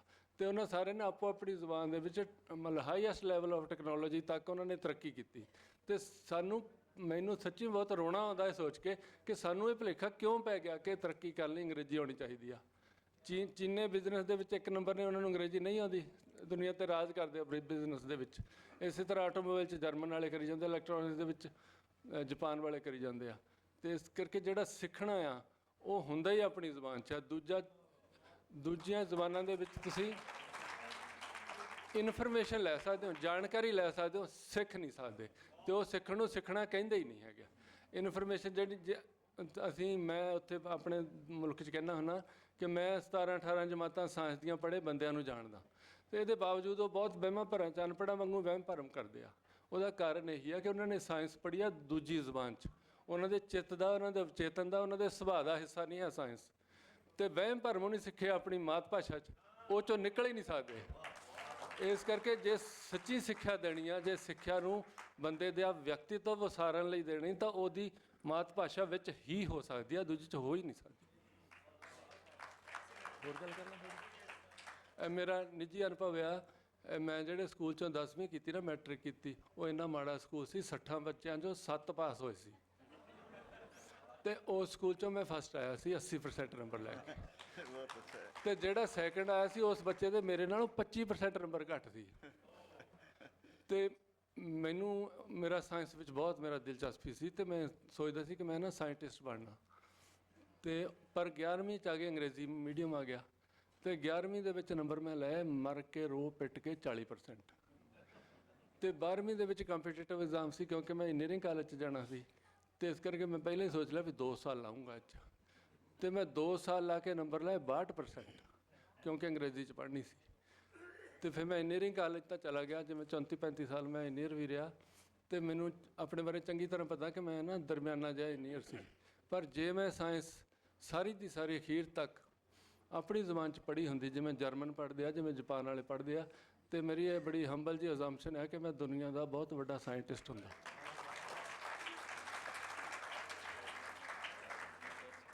ਜਸਵੰਤ ਸਾਹਿਬ ਗੱਲ ਕਰ ਰਹੇ ਸਨ ਅਤੇ ਮੈਨੂੰ ਉਹ ਪਿੰਡ ਦੇ ਇੱਕ ਸਕੂਲ ਦਾ ਵਾਕਿਆ ਯਾਦ ਆ ਗਿਆ ਕਿ ਰੌਂਡ 'ਤੇ ਗਏ ਸੀ, ਅਤੇ ਉਹ ਵੇਖਿਆ ਅਤੇ ਇੱਕ ਉਹ ਟੀਚਰ ਜਿਹੜਾ ਨਾ, ਉਹ ਹੁਣ ਉੱਚੀ ਬਾਲਾਂ ਨੂੰ ਪੜ੍ਹਾ ਰਿਹਾ, ਅਤੇ ਉਹ ਕਹਿ ਰਿਹਾ Z ਫਾਰ ਜ਼ੈਬਰਾ, ਅਤੇ ਬੱਚੇ ਕੋਲ ਕਹਿ ਰਹੇ Z ਫਾਰ ਜ਼ੈਬਰਾ, ਅਤੇ ਨਾਲ ਹੀ ਉਹ ਕਹਿੰਦਾ ਧਾਰੀਦਾਰ ਘੋੜਾ। ਅਤੇ ਇਹ ਜਿਹੜੀ ਲੈਂਗੁਏਜ ਹੈ, ਉਹ ਜ਼ਾਹਰੀ ਬਾਤ ਅਸੀਂ ਉਹਦੇ 'ਚ ਸੁਪਨੇ ਵੇਖਦੇ ਹਾਂ, ਉਹਦੇ 'ਚ ਖਾਂਦੇ ਹਾਂ, ਉਹਦੇ 'ਚ ਪੀਂਦੇ ਹਾਂ, ਉਹਦੇ ਨਾਲ ਹੰਢਦੇ ਹਾਂ, ਔਰ ਉਹ ਲੈਂਗੁਏਜ ਸਾਡੇ ਨਾਲ ਚੱਲਦੀ ਹੈ, ਔਰ ਉਹਦੇ ਵਿੱਚ ਤਾਲੀਮ ਜਿਹੜੀ ਹੈ ਉਹ ਇੰਤਹਾਈ ਜ਼ਰੂਰੀ ਹੈ। ਅਤੇ ਅਸੀਂ ਡਾਕਟਰ ਕਰਾਮਤ ਮੁਗਲ ਵੱਲ ਵੱਧਦੇ ਹਾਂ ਅਤੇ ਉਹਨਾਂ ਤੋਂ ਪੁੱਛਦੇ ਹਾਂ, ਚੂੰਕਿ ਯੂਨੀਵਰਸਿਟੀ ਦੇ ਵੀ ਉਸਤਾਦ ਨੇ, ਪਹਿਲੇ ਕਾਲਜ ਵਿੱਚ ਪੜ੍ਹਾਉਂਦੇ ਰਹੇ, ਕਿ ਸਾਡੇ ਇੱਥੇ ਜਿਹੜਾ ਪੰਜਾਬੀ ਬਾਲ ਜਿਹੜਾ ਪੰਜਾਬੀ ਪੜ੍ਹਨ ਵੱਲ ਆਉਂਦਾ ਹੈ, ਉਹ ਉਸ ਦੀਆਂ ਕੀ ਦਿਲਚਸਪੀਆਂ ਨੇ, ਚੂੰਕਿ ਪੰਜਾਬੀ ਜਿਹੜੀ ਹੈ ਉਹ ਕੋਈ ਰੋਜ਼ਗਾਰ ਵੀ ਨਹੀਂ ਦਿੰਦੀ, ਅਤੇ ਉਸ ਬਾਲ ਦੀ ਨਫਸੀਆਤ ਉੱਪਰ ਉਹ ਕਿਵੇਂ ਅਸਰਅੰਦਾਜ਼ ਹੁੰਦੀਆਂ ਚੀਜ਼ਾਂ। ਇਹ ਦੱਸੋ ਕਿ ਉਹ ਜਿਹੜੇ ਬੱਚੇ ਸਾਡੇ ਪੰਜਾਬੀ ਪੜ੍ਹਨ ਵੱਲ ਆਉਂਦੇ ਨੇ ਪਾਕਿਸਤਾਨ ਵਿੱਚ, ਉਹਨਾਂ ਦੀਆਂ ਦਿਲਚਸਪੀਆਂ ਕਿਸ ਤਰ੍ਹਾਂ ਦੀਆਂ ਨੇ? ਪਹਿਲੇ ਤਾਂ ਇੱਕ ਗੱਲ ਹਾਸੋਹੀਣੀ ਉਦੋਂ ਹੋ ਜਾਂਦੀ ਹੈ ਕਿ ਜਦੋਂ ਅਸੀਂ ਕਹਿੰਦੇ ਹਾਂ ਕਿ ਇਹ ਪੰਜਾਬੀ ਹੈ ਅਤੇ ਇਹਨੂੰ ਪੰਜਾਬੀ ਨਹੀਂ ਆਉਂਦੀ, ਅਤੇ ਫਿਰ ਅਸੀਂ ਅਗਰ ਕੋਈ ਹੋਰ ਬੋਲੀ ਬੋਲਨੇ ਆ, ਸਾਨੂੰ ਅਗਰ ਤੁਸੀਂ ਐਸੀ ਕਿਸੇ ਪੰਜਾਬੀ ਨੂੰ ਕਹੋ ਕਿ ਇੱਥੇ ਆ ਕੇ ਤੂੰ ਹੋਰ ਓਬੜ ਬੋਲੀ ਬੋਲਣੀ ਹੈ, ਉਹ ਕੋਈ ਵੀ ਹੋ ਸਕਦੀ ਹੈ, ਅੰਗਰੇਜ਼ੀ ਹੋ ਸਕਦੀ ਹੈ, ਫਰੈਂਚ ਹੋ ਸਕਦੀ ਹੈ, ਜਰਮਨ ਹੋ ਸਕਦੀ ਹੈ, ਅਤੇ ਅਗਰ ਅਸੀਂ ਉਹਨੂੰ ਕਲੀਨਿਕਲੀ ਵੇਖੀਏ ਤਾਂ ਉਹਦਾ ਬਲੱਡ ਪ੍ਰੈਸ਼ਰ ਜਿਹੜਾ ਹੈ ਉਹ ਚੇਂਜ ਹੋ ਜਾਏਗਾ, ਉਹ ਬਿਲਕੁਲ ਬਦਲ ਜਾਏਗਾ, ਉਹਦੀ ਬਾਡੀ ਲੈਂਗੁਏਜ ਬਦਲ ਜਾਏਗੀ, ਉਹਦਾ ਬਲੱਡ ਪ੍ਰੈਸ਼ਰ ਬਦਲ ਜਾਏਗਾ। ਜਿਹੜਾ ਲਫ਼ਜ਼ ਬੋਲਣ ਵਾਲਾ, ਜਿਹੜੇ ਥੇਰੀਜ਼ ਨੇ ਲੈਂਗੁਏਜਿਸ ਦੇ, ਲਿੰਗੁਇਸਟਿਕ ਦੇ, ਉਹ ਸਾਨੂੰ ਦੱਸਦੇ ਨੇ ਕਿ ਉਹ ਜਿੰਨਾ ਚਿਰ ਅਸੀਂ ਨਾਰਮਲ ਨਹੀਂ ਆ, ਅਸੀਂ ਨਾਰਮਲ ਐਕਟ ਹੀ ਨਹੀਂ ਕਰ ਸਕਦੇ। ਜਦੋਂ ਅਸੀਂ ਨਾਰਮਲ ਹੈ ਹੀ ਨਹੀਂ, ਫਿਰ ਅਸੀਂ ਨਾਰਮਲ ਬੋਲ ਕਿਵੇਂ ਸਕਦੇ ਹਾਂ? ਸਾਨੂੰ ਜਿਹੜੇ ਛੋਟੇ ਬਾਲ ਨੇ, ਅਸੀਂ ਜਦੋਂ 1 ਸਾਲ ਦਾ ਬੱਚਾ, ਉਹਨੂੰ ਅਸੀਂ ਜ਼ੁਬਾਨ ਦੇ ਨਾਲ ਜੋੜਨ ਲੱਗਦੇ ਹਾਂ, ਤੇ ਘਰ ਦੇ ਵਿੱਚ ਪੰਜਾਬੀ 16 ਕਰੋੜ ਪੰਜਾਬੀਆਂ ਦੇ ਘਰ ਵਿੱਚ ਜ਼ਰੂਰ ਪੰਜਾਬੀ ਬੋਲੀ ਜਾਂਦੀ ਹੈ। ਇਹ ਇੱਕ ਜਿਹੜੀ ਮੰਨੀ ਗੱਲ ਹੈ, ਉਹ ਪੰਜਾਬੀ ਸਿੱਖਦਾ। ਅਸੀਂ ਅਗਰ ਲਹਿੰਦੇ ਪੰਜਾਬ ਦੀ ਗੱਲ ਕਰੀਏ, ਤੇ ਜਦੋਂ ਬੱਚਾ 4-5 ਸਾਲ ਦਾ ਹੁੰਦਾ ਹੈ, ਤੇ ਪਹਿਲੇ ਉਹਨੂੰ ਪੰਜਾਬੀ ਉਹਨੇ ਸਿੱਖ ਲਈ, ਉਹਨੇ ਮੀਮ ਮੁਰਗੀ ਨੀ ਕਾਫ ਕੁਕੜੀ ਸਿੱਖਿਆ। ਪਰ ਜਦੋਂ ਉਹ 4-5 ਸਾਲ ਦਾ ਹੋਇਆ, ਅਸੀਂ ਉਹਨੂੰ ਮਸੀਤੇ ਭੇਜਤਾ, ਉਹਨੇ ਦੂਜੀ ਲੈਂਗੁਏਜ ਸਿੱਖੀ। ਮੌਲਵੀ ਨੇ ਉਹਨੂੰ ਡੰਡੇ ਮਾਰ ਕੇ ਜਿਹੜੀ ਜ਼ੁਬਾਨ ਸਿਖਾਈ, ਉਹ ਅਰਬੀ। ਤੀਜੀ ਜ਼ੁਬਾਨ ਜਦੋਂ ਸਕੂਲ ਗਿਆ, ਤੇ ਉਹਨੇ ਜਿਹੜੀ ਜ਼ੁਬਾਨ ਸਿੱਖੀ ਕਿ ਉਹਨੂੰ ਇੱਕ ਸੋਸ਼ਲ ਸਰਕਲ 'ਚ ਰਹਿਣਾ ਹੈ, ਉਹਨੇ ਕਿਹਾ ਕਿ ਜਿਹੜੀ ਜ਼ੁਬਾਨ ਤੁਹਾਨੂੰ ਸਿਖਾਈ ਜਾ ਰਹੀ ਹੈ ਇੱਥੋਂ ਦੀ ਜਿਹੜੀ ਓਬੜ ਬੋਲੀ ਹੈ, ਜਿਹੜੀ 2 ਕਰੋੜ ਤੋਂ ਘੱਟ ਲੋਕ ਬੋਲਦੇ ਨੇ, ਉਹ ਤੈਨੂੰ ਜ਼ੁਬਾਨ ਸਿੱਖਣੀ ਪੈਣੀ ਹੈ। ਉਹਦੇ ਵਾਸਤੇ ਉਹਨੇ ਡੰਡੇ ਖਾਧੇ, ਉਹਦੇ ਵਾਸਤੇ ਉਹ ਕੁੱਕੜ ਬਣਿਆ, ਉਹਦੇ ਵਾਸਤੇ ਉਹਨੇ ਉਹ ਜ਼ੁਬਾਨ ਸਿੱਖੀ, ਉਹਦਾ ਨਾਂ ਹੋ ਗਿਆ ਉਰਦੂ। ਤੀਜੀ ਜ਼ੁਬਾਨ ਜਿਹੜੀ ਉਹਨੂੰ ਸਿੱਖੀ ਨਹੀਂ ਪਈ ਇੰਟਰਨੈਸ਼ਨਲ ਦੁਨੀਆ ਦੇ ਨਾਲ ਜੁੜਨ ਵਾਸਤੇ, ਉਹਨੇ ਸਿੱਖੀ ਅੰਗਰੇਜ਼ੀ। ਨਤੀਜਾ ਕੀ ਹੋਇਆ ਕਿ ਉਹ ਜਿਹੜੀ ਉਹਦੀ ਆਪਣੀ ਜ਼ੁਬਾਨ ਸੀ, ਉਹ ਕਿਤੇ ਦੂਰ ਰਹਿ ਗਈ, ਉਹ ਕਿਤੇ ਪਰਾਂ ਰਹਿ ਗਈ। ਜਦੋਂ ਉਹਨੂੰ ਹੋਸ਼ ਆਈ, ਜਦੋਂ ਉਹਨੂੰ ਸਮਝ ਆਈ ਕਿ ਮੈਂ ਆਪਣੀ ਜ਼ੁਬਾਨ ਸਿੱਖਣੀ ਹੈ, ਆਪਣੀ ਜ਼ੁਬਾਨ ਦੇ ਨਾਲ ਜੁੜਨਾ ਹੈ, ਉਦੋਂ ਵੇਲਾ ਗੁਜ਼ਰ ਚੁੱਕਿਆ ਸੀ। ਕਿਉਂਕਿ ਅਸੀਂ 4 ਜ਼ੁਬਾਨਾਂ ਉਹਨੂੰ ਸਿਖਾਤੀਆਂ, ਪਰ ਉਹਨੂੰ ਜ਼ੁਬਾਨ ਕੋਈ ਵੀ ਨਹੀਂ ਆਈ। ਜਿਹਦੇ ਨਾਲ ਕੀ ਹੋਇਆ ਕਿ ਐਜੂਕੇਸ਼ਨ ਦੀ ਜ਼ੁਬਾਨ ਸਾਡੇ ਕੋਲ ਪਿਛਲੇ ਪੌਣੇ 200 ਸਾਲ ਤੋਂ, ਬਲਕਿ ਉਸ ਤੋਂ ਵੀ ਪਹਿਲੇ, ਐਜੂਕੇਸ਼ਨ ਦੀ ਜ਼ੁਬਾਨ ਪੰਜਾਬੀ ਨਹੀਂ ਹੈ। ਪੂਰੀ ਦੁਨੀਆ ਇਹ ਮੰਨਦੀ ਹੈ ਕਿ ਇਨਸਾਨ ਦੀ ਨਫਸੀਆਤ, ਜਿਹਨੂੰ ਅਸੀਂ ਜ਼ੇਨ ਤੇ ਰਵੱਈਆ ਕਹਿੰਦੇ ਹਾਂ, ਜ਼ੇਨ ਤੇ ਰਵੱਈਏ ਦੇ ਨਾਲ ਜਿਹੜੀ ਜੁੜੀ ਹੋਈ ਸ਼ੈ ਹੈ, ਉਹਦੀ ਹੈ ਮਾਦਰੀ ਜ਼ੁਬਾਨ, ਉਹਦੀ ਹੈ ਮਾਂ ਬੋਲੀ। ਜੇ ਉਹ ਮਾਂ ਬੋਲੀ 'ਚ ਨਹੀਂ ਸਿੱਖਦਾ, ਤੇ ਉਹ ਰੱਟਾ ਤੇ ਲਾ ਸਕਦਾ ਹੈ, ਉਹ ਚੀਜ਼ਾਂ ਨੂੰ ਰੀਪਰੋਡਿਊਸ ਤੇ ਕਰ ਸਕਦਾ, ਪਰ ਉਹਦੇ ਅੰਦਰ ਕ੍ਰੀਏਸ਼ਨ, ਉਹਦੇ ਅੰਦਰ ਆਪਣਾਪਨ, ਉਹਦੇ ਅੰਦਰ ਧਰਤੀ ਨਾਲ ਪਿਆਰ, ਉਹਦੇ ਨਾਲ ਧਰਤੀ ਨਾਲ ਜੁੜਤ ਨਜ਼ਰ ਨਹੀਂ ਆਏਗੀ। ਇਹ ਇੱਕ ਇਨਸਾਨੀ ਨਫਸੀਆਤ ਜਿਹੜੀ ਉਹ ਖਾਸ ਜੁੜਦੀ ਹੈ। ਫਿਰ ਜਿਹੜੇ ਸਾਡਾ ਇੱਥੇ ਅਸੀਂ ਚਲਾਇਆ ਉਲਟਾ। ਸਾਡੇ ਕੋਲ ਇੱਥੇ ਜਿਹੜੀ ਪੰਜਾਬੀ ਨਾਫਜ਼ ਕੀਤੀ ਗਈ, ਉਹ ਪਹਿਲੇ ਕੀਤੀ ਗਈ MA ਦੇ ਵਿੱਚ, ਮਾਸਟਰ ਡਿਗਰੀ ਦੇ ਵਿੱਚ, BS ਡਿਗਰੀ ਦੇ ਵਿੱਚ, ਬਾਅਦ ਕਾਲਜਿਸ ਦੇ ਵਿੱਚ ਆਈ। ਤੇ ਕਾਲਜਿਸ ਦੇ ਵਿੱਚ ਅਗਰ ਇੱਕ ਬੜੀ ਤੁਹਾਨੂੰ ਲਾਹੌਰ ਦੇ 56 ਕਾਲਜਿਸ ਨੇ ਸਰਕਾਰੀ, ਜਿਹਦੇ ਵਿੱਚੋਂ ਤਕਰੀਬਨ 26 ਕਾਲਜਾਂ ਦੇ ਵਿੱਚ ਪੰਜਾਬੀ ਪੜ੍ਹਾਈ ਜਾਂਦੀ ਹੈ। ਅਗਰ ਅਸੀਂ ਕੰਪਲਸਰੀ ਸਬਜੈਕਟਸ ਕੱਢ ਲਈਏ, ਤੇ ਸਭ ਤੋਂ ਜ਼ਿਆਦਾ ਪੜ੍ਹੀ ਜਾਣ ਵਾਲੀ ਜ਼ੁਬਾਨ ਪੰਜਾਬੀ ਹੈ। ਇਹ ਇੱਕ ਬੜੀ ਵਧੀਆ ਗੱਲ ਹੈ। ਲੇਕਿਨ ਇਹਨੂੰ ਪੰਜਾਬੀ ਨੂੰ ਕਿਸੇ ਤਰ੍ਹਾਂ ਵੀ ਸਰਕਾਰ ਨੇ ਨਹੀਂ ਮੰਨਿਆ, ਇਹਨੂੰ ਮੋਡ ਆਫ ਐਜੂਕੇਸ਼ਨ ਨਹੀਂ ਬਣਾਇਆ, ਇਹਨੂੰ ਪੰਜਾਬੀ ਨੂੰ ਜ਼ਰੀਆ ਤਾਲੀਮ ਨਹੀਂ ਬਣਾਇਆ, ਜਿਹਦੀ ਵਜ੍ਹਾ ਤੋਂ ਸਾਡੀ ਤਾਰੀਖ 712 ਤੋਂ ਹੀ ਸ਼ੁਰੂ ਹੋ ਰਹੀ ਹੈ। ਉਸ ਤੋਂ ਪਹਿਲੇ ਅਸੀਂ ਅੰਨੇ, ਬੁਲੇ, ਗੂੰਗੇ, ਤੇ ਅਸੀਂ ਐਸੇ ਤਰ੍ਹਾਂ ਦੇ ਹੀ ਪੰਜਾਬੀ ਪੜਿਆਰ ਵੀ ਪੈਦਾ ਕਰੀ ਜਾ ਰਹੇ ਹਾਂ, ਜਿਹੜਾ ਕਿ ਬੜਾ ਸਾਡੇ ਵਾਸਤੇ ਇੱਕ ਲਮਹਾ ਫਿਕਰੀਆ ਹੈ ਕਿ ਜੇ ਅਸੀਂ ਆਪਣੀ ਜ਼ੁਬਾਨ ਦੇ ਨਾਲ, ਆਪਣੀ ਧਰਤੀ ਦੇ ਨਾਲ, ਆਪਣੀ ਸ਼ਨਾਖਤ ਦੇ ਨਾਲ, ਆਪਣੇ ਅਸਲ ਦੇ ਨਾਲ ਇਹਨੂੰ ਜੋੜਨਾ ਹੈ, ਤੇ ਫਿਰ ਇਹਨੂੰ ਪੰਜਾਬੀ ਜ਼ੁਬਾਨ ਦੇ ਰਾਹੀਂ, ਪੰਜਾਬੀ ਜ਼ੁਬਾਨ ਦੇ ਵਿੱਚ ਇਹਨੂੰ ਉਹਨੂੰ ਜੋੜਨਾ ਪਏਗਾ, ਤੇ ਉਹਨੂੰ ਜ਼ਰੀਆ ਤਾਲੀਮ ਬਣਾਉਣਾ ਹੋਏਗਾ। ਕਰਾਰਦਾਦ ਪਾਸ ਹੋ ਗਈ। ਅੱਲਾ ਕਰੇ ਕਿ ਅਗਲੇ ਤਾਲੀਮੀ ਸਾਲ ਤੋਂ ਇਹ ਕਰਾਰਦਾਦ ਦੇ ਜਿਹੜੇ ਸਾਰੇ ਫੈਸਲੇ ਨੇ ਉਹ ਨਾਫਜ਼ ਵੀ ਹੋ ਜਾਣ। ਜੀ ਡਾਕਟਰ ਜਮੀਲ ਸਾਹਿਬ, ਮੈਂ ਤੁਹਾਡੇ ਵੱਲ ਫਿਰ ਆਵਾਂਗਾ ਕਿ ਮੇਰੇ ਸਾਹਮਣੇ ਕੁਝ ਆંકੜੇ ਨੇ। ਅਸੀਂ ਕਲੋਨੀਅਲ ਦੌਰ ਦੀ ਗੱਲ ਕਰਦੇ ਹਾਂ, ਈਸਟ ਇੰਡੀਆ ਕੰਪਨੀ ਦੇ ਕਿਰਦਾਰ ਦੀ ਗੱਲ ਕਰਦੇ ਹਾਂ, ਔਰ ਫੋਰਟ ਵਿਲੀਅਮ ਕਾਲਜ ਦਾ ਜਿਹੜਾ ਕਿਰਦਾਰ ਰਿਹਾ ਇਸ ਵਿੱਚ ਕਿ ਪੰਜਾਬੀ ਨੂੰ ਜ਼ਰੀਆ ਤਾਲੀਮ ਨਾ ਬਣਾਉਣ ਦਾ। ਤੇ ਅੰਗਰੇਜ਼ ਦੇ ਆਉਣ ਤੋਂ ਪਹਿਲਾਂ ਪੰਜਾਬ ਦਾ ਜਿਹੜਾ ਲਿਟਰੇਸੀ ਰੇਟ ਹੈ ਉਹ ਘੱਟ ਵੱਧ ਵੀ 90+ ਹੈ। ਕਿ ਮੈਂ ਆਪ ਦੇਖਿਆ ਕਿ ਮੇਰੀ ਦਾਦੀ ਜਿਹੜੀ ਹੈ ਉਹ ਕੁਰਾਨ ਸ਼ਰੀਫ ਦੇ ਨਾਲ ਕੁਝ ਕਿਤਾਬਾਂ ਉਹਨੇ ਗੁਲਾਫ ਵਿੱਚ ਪਾਈਆਂ ਹੁੰਦੀਆਂ ਸਨ, ਤੋਂ ਪੜ੍ਹਦੀ ਹੁੰਦੀ ਸੀ। ਉਹ ਕੀ ਸੀ? ਐਦਨਾਮਾ, ਨੂਰਨਾਮਾ, ਪੱਕੀ ਰੋਟੀ, ਯਾ ਰਸਾਲਾ ਬੋਲ ਨਮਾਜ਼, ਇਸ ਤਰ੍ਹਾਂ ਦੀਆਂ ਚੀਜ਼ਾਂ। ਲੇਕਿਨ ਇਹ ਜਿਹੜੇ ਸਰਕਾਰ ਦੇ ਕਹਿ ਲਓ ਕਿ ਅੱਗੇ ਉਹਦੀ ਜਿਹੜੀ ਸੋਚ ਨੂੰ, ਜਿਹੜੇ ਸਲਾਹਕਾਰ ਨੇ, ਆਸਫ ਖਾਨ ਸਾਹਿਬ ਇਹਨਾਂ ਨੂੰ ਸਲਾਹਕਾਰ ਕਹਿੰਦੇ ਨੇ, ਸਾਡੇ ਨਾਲ ਹੋਇਆ ਇੰਜ ਕਿ ਪਹਿਲੇ ਫਾਰਸੀ ਲੱਗੀ ਰਹੀ, ਮੁਸਲਮਾਨ ਆਏ ਤੇ ਫਾਰਸੀ ਪੜ੍ਹਾਈ ਜਾਂਦੀ ਰਹੀ। ਲੇਕਿਨ ਜਦੋਂ ਗੋਰੇ ਆਏ ਤੇ ਉਹ ਦੇਸੀ ਜ਼ਬਾਨਾਂ ਦੀ ਤਾਲੀਮ ਦੇ ਹੱਕ ਵਿੱਚ ਸਨ, ਠੀਕ ਹੈ। ਲੇਕਿਨ ਜਿਹੜੇ ਉਹਨਾਂ ਦੇ ਸਲਾਹਕਾਰ ਸਨ, ਜਿਹੜੇ ਵਜ਼ੀਰ ਸਫੀਰ, ਜਿਹੜੇ ਮਨਸਬਦਾਰ ਬਣੇ, ਉਹਨਾਂ ਨੇ ਕਿਹਾ ਨਹੀਂ ਜੀ, ਦੇਸੀ ਜ਼ੁਬਾਨਾਂ ਵਿੱਚ ਤਾਲੀਮ ਨਹੀਂ ਹੋਣੀ ਚਾਹੀਦੀ, ਤਾਲੀਮ ਜਿਹੜੀ ਹੈ ਉਹ ਉਰਦੂ ਰਾਹੀਂ ਹੋਣੀ ਚਾਹੀਦੀ ਹੈ ਜਾਂ ਹਿੰਦੀ ਰਾਹੀਂ ਹੋਣੀ ਚਾਹੀਦੀ ਹੈ।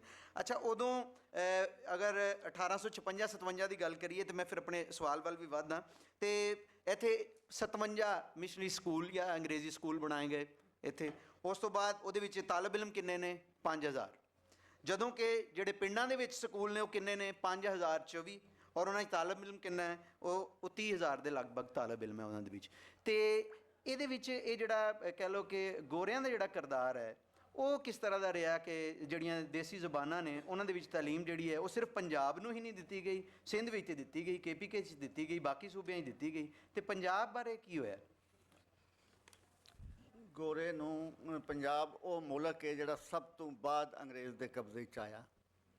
ਸਾਰੇ ਉਹ ਫਤਹ ਕਰਕੇ ਜਨੂਬ ਵੱਲੋਂ ਸ਼ੁਰੂ ਹੋਇਆ, ਮਸ਼ਰਕ ਵੱਲ ਗਿਆ, ਉੱਥੋਂ ਹੁੰਦਾ ਹੁੰਦਾ ਅਖੀਰ ਤੇ ਪੰਜਾਬ 1849 'ਚ ਕਬਜ਼ਾ ਕੀਤਾ। ਤੇ ਪੰਜਾਬ ਉਹ ਇਲਾਕਾ ਜਿਹੜਾ ਸਭ ਤੋਂ ਘੱਟ ਅੰਗਰੇਜ਼ ਦੇ ਕਬਜ਼ੇ, 98 ਸਾਲ ਅਸੀਂ ਗੁਲਾਮ ਰਹੇ।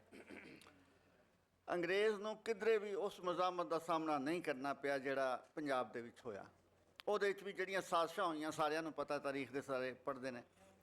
ਅੰਗਰੇਜ਼ ਨੂੰ ਪਤਾ ਲੱਗ ਗਿਆ ਕਿ ਇਹ ਐਸੀ ਵਹੂਸ਼ ਕੌਮ ਹੈ, ਸਖਤ ਜਾਨ ਕੌਮ ਹੈ ਜਿਹੜੀ ਆਕੜ ਖਲੋਂਦੀ ਹੈ, ਕਿ ਮੁਕਾਬਲਾ ਕਰਦੀ ਹੈ। ਉਹਨੇ ਇੱਕ ਲਿਹਾਜ਼ ਨਾਲ ਸਾਡੇ ਕੋਲੋਂ ਬਦਲਾ ਲਿਆ। ਹਰ ਜ਼ੁਬਾਨ ਨੂੰ ਅੰਗਰੇਜ਼ ਨੇ ਟਾਈਪ ਦਿੱਤਾ, ਉੱਥੇ ਦੀਆਂ ਗ੍ਰਾਮਰਾਂ ਸ਼ਰਾਮਰਾਂ ਪਾਦਰੀਆਂ ਨੇ ਸਾਡੀਆਂ ਵੀ ਬਣਾਈਆਂ। ਜ਼ਬਾਨ ਇੱਥੇ ਉਹਨੇ ਰਾਇਜ ਨਹੀਂ ਕੀਤੀ। ਉਰਦੂ ਤੇ ਅੰਗਰੇਜ਼ ਦੀ ਖਾਸ ਨਜ਼ਰ ਸੀ। ਹਿੰਦੀ ਫੋਰਟ ਵਿਲੀਅਮ ਕਾਲਜ ਦੀ ਇਹਨਾਂ ਨੇ ਗੱਲ ਕੀਤੀ। ਫੋਰਟ ਵਿਲੀਅਮ ਕਾਲਜ ਬੁਨਿਆਦੀ ਤੌਰ ਤੇ ਉਰਦੂ ਤੇ ਹਿੰਦੀ ਦੇ ਫਰੋਗ ਲਈ ਬਣਾਇਆ ਗਿਆ ਸੀ।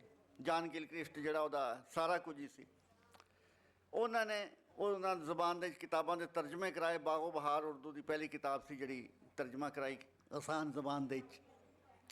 ਇੱਥੇ ਅੰਗਰੇਜ਼ ਨੇ ਸਾਡੇ ਕੋਲੋਂ ਬਦਲਾ ਲਿਆ ਕਿ ਪੰਜਾਬੀ ਨਹੀਂ ਹੋਣ ਦਿੱਤੀ। ਦੂਸਰਾ ਸਲਾਹਕਾਰ ਦੀ ਇਹਨਾਂ ਨੇ ਗੱਲ ਕੀਤੀ। ਅੰਗਰੇਜ਼ ਦੇ ਨਾਲ ਜਿਹੜੇ ਸਲਾਹਕਾਰ ਆਏ ਉਹਨਾਂ ਨੇ ਅੰਗਰੇਜ਼ ਨੂੰ ਮਸ਼ਵਰੇ ਦਿੱਤੇ ਕਿ ਇਹ ਤੇ ਪੰਜਾਬੀ ਤੇ ਉਰਦੂ ਰਲਦੀਆਂ ਮਿਲਦੀਆਂ ਨੇ। ਗਲਤਫਹਿਮੀਆਂ ਪੈਦਾ ਕੀਤੀਆਂ ਗਈਆਂ ਕਿ ਉਰਦੂ ਤੇ ਪੰਜਾਬੀ ਦੀ ਰਿਫਾਈਨਡ ਸ਼ਕਲ ਹੈ, ਇਹਨੂੰ ਹੀ ਲਾ ਦਿਓ, ਕਿਉਂਕਿ ਉਹਨਾਂ ਦੀ ਆਸਾਨੀ ਵੀ ਸੀ। ਉਹ ਉਰਦੂ ਨਾਲ ਗਿੱਝੇ ਸਨ, ਉਰਦੂ ਪੜ੍ਹਦੇ ਲਿਖਦੇ ਸਨ, ਬੋਲਦੇ ਵੀ ਸਨ। ਪੰਜਾਬ ਵਿੱਚ ਜਿਹੜਾ ਰੱਦ ਅਮਲ ਹੋਇਆ ਉਹਦੇ 'ਚ ਲੋਕ ਗੀਤਾਂ 'ਚ ਇਹ ਵੀ ਸ਼ਾਮਲ ਹੈ। ਬਚਪਨ ਵਿੱਚ ਮੈਂ ਸੁਣਿਆ ਸੀ, ਤੁਸੀਂ ਸ਼ਾਇਦ ਸੁਣਿਆ ਹੋਵੇ, ਹਿੰਦੁਸਤਾਨੀ ਬੜੇ ਸ਼ੈਤਾਨੀ ਥਾਂ ਇੱਕ ਹੋਰ ਲਫ਼ਜ਼ ਵੀ ਬੋਲਿਆ ਜਾਂਦਾ ਸੀ, ਹੇ ਵਾਲਾ।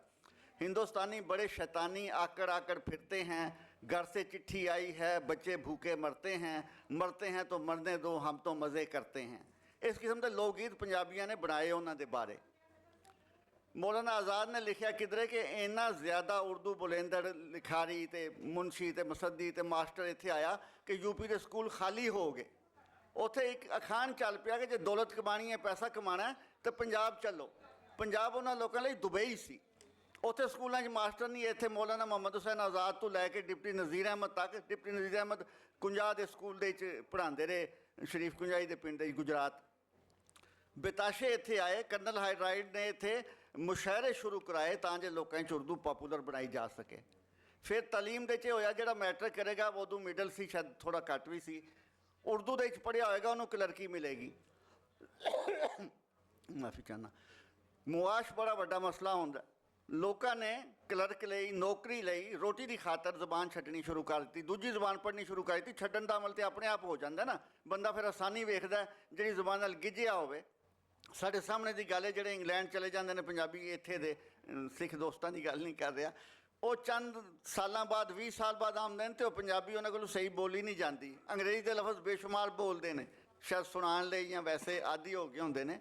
तो इस तरह पंजाबियों नाल भी उहो जिहा अमल होया। अंग्रेज़ ने बदला लिया साढ़े कोलों, सानू सबक सिखाया कि तुहाडी ज़बान सकाफत मैं खो लैना वा, फिर मज़ामत करके विखाओ। और नतीजे पंजाबियों का एक मखसूस किरदार बन गया। मज़ामत जिहड़ी निकलती चली गई।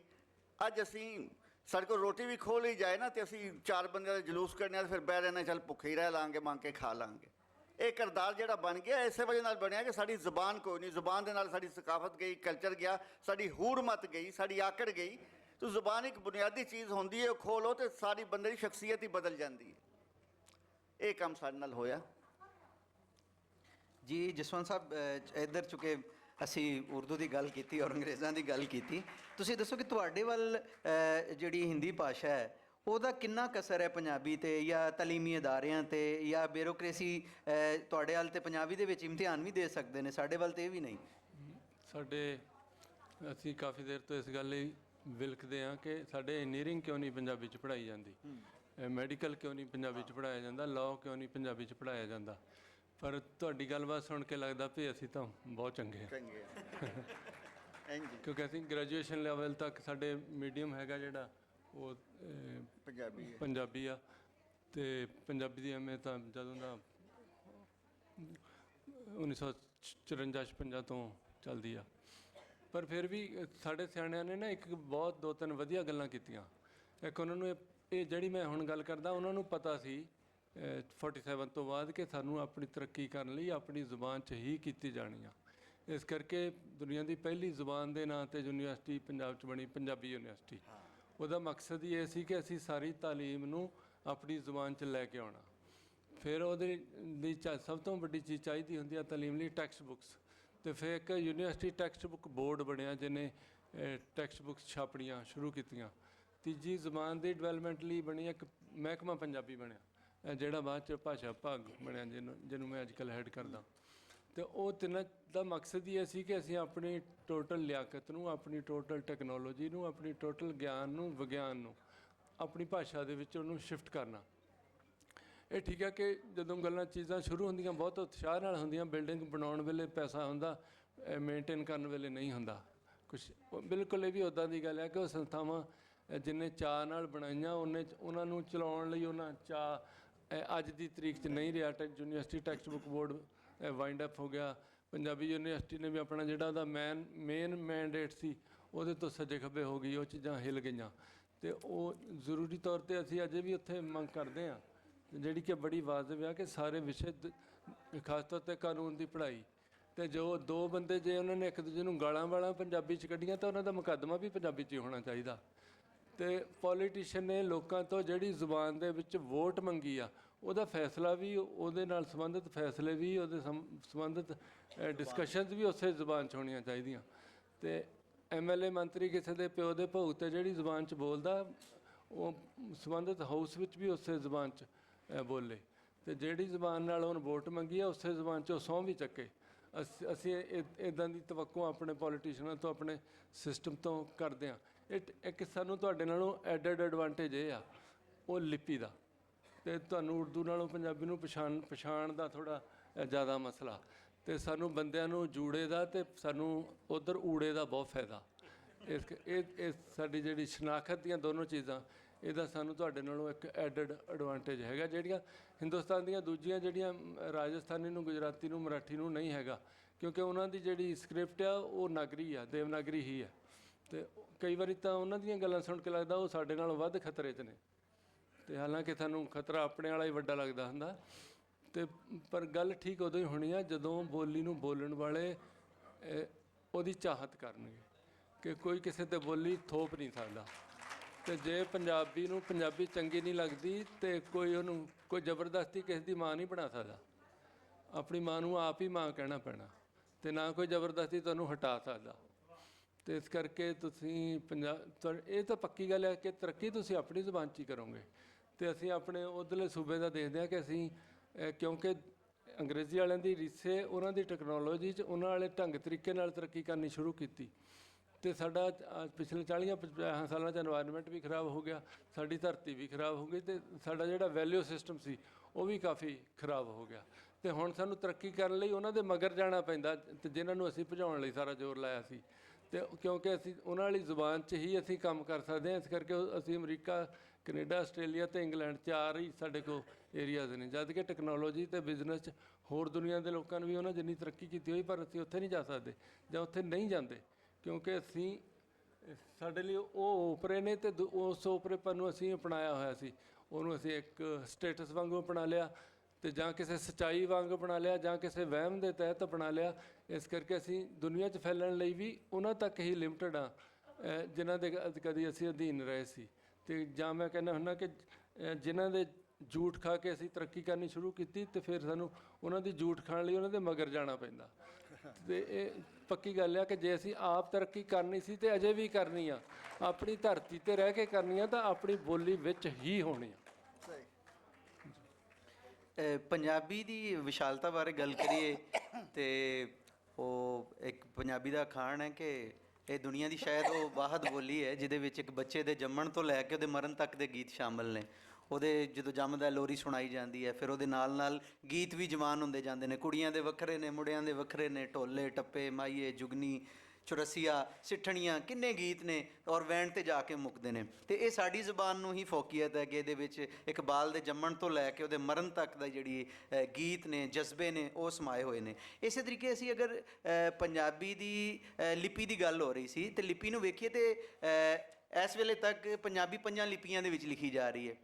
ਸਭ ਤੋਂ ਪਹਿਲਾਂ ਗੁਰਮੁਖੀ, ਫਿਰ ਸ਼ਾਹਮੁਖੀ, ਫਿਰ ਉਸ ਤੋਂ ਬਾਅਦ ਰੋਮਨ, ਫਿਰ ਸਿੰਧੀ ਵਿੱਚ ਵੀ ਪੰਜਾਬੀ ਲਿਖੀ ਜਾ ਰਹੀ ਹੈ। ਸੱਚੇ ਸਰਮਸਤ ਨੇ ਲਿਖੀ, ਸ਼ਾਹ ਲਤੀਫ ਭਟਾਈ ਨੇ ਕਾਫੀਆਂ ਲਿਖੀਆਂ, ਜਾਂ ਦੇਵਨਾਗਰੀ ਵਿੱਚ ਵੀ ਲਿਖੀ ਜਾ ਰਹੀ ਹੈ ਪੰਜਾਬੀ। ਤੇ ਇਤਨੀ ਕਰਾਮਾ ਸਾਹਿਬ, ਇਤਨੀ ਵਿਸ਼ਾਲ ਜ਼ੁਬਾਨ ਜਿਹਦੇ ਵਿੱਚ ਇਤਨੀਆਂ ਚੀਜ਼ਾਂ ਨੇ, ਔਰ ਫਿਰ ਇਸ ਨੂੰ ਮੁਖਤਲਿਫ ਲਹਿਜਿਆਂ ਨੂੰ ਜ਼ਬਾਨਾਂ ਬਣਾ ਕੇ ਪੇਸ਼ ਕੀਤਾ ਜਾਂਦਾ ਹੈ ਇੱਕ ਸਿਆਸਤ ਦੇ ਤਹਿਤ, ਜਾਂ ਫਿਰ ਉਹਦੇ ਵਿੱਚ ਉਹਦੇ ਨਾਲ ਜਿਹੜਾ ਪੰਜਾਬੀ ਪੜ੍ਹਾਈ ਲਿਖਾਈ ਦਾ ਜਿਹੜਾ ਹਰਜ ਹੁੰਦਾ ਹੈ, ਉਹ ਤੁਸੀਂ ਕਿਸ ਤਰ੍ਹਾਂ ਵੇਖਦੇ ਹੋ?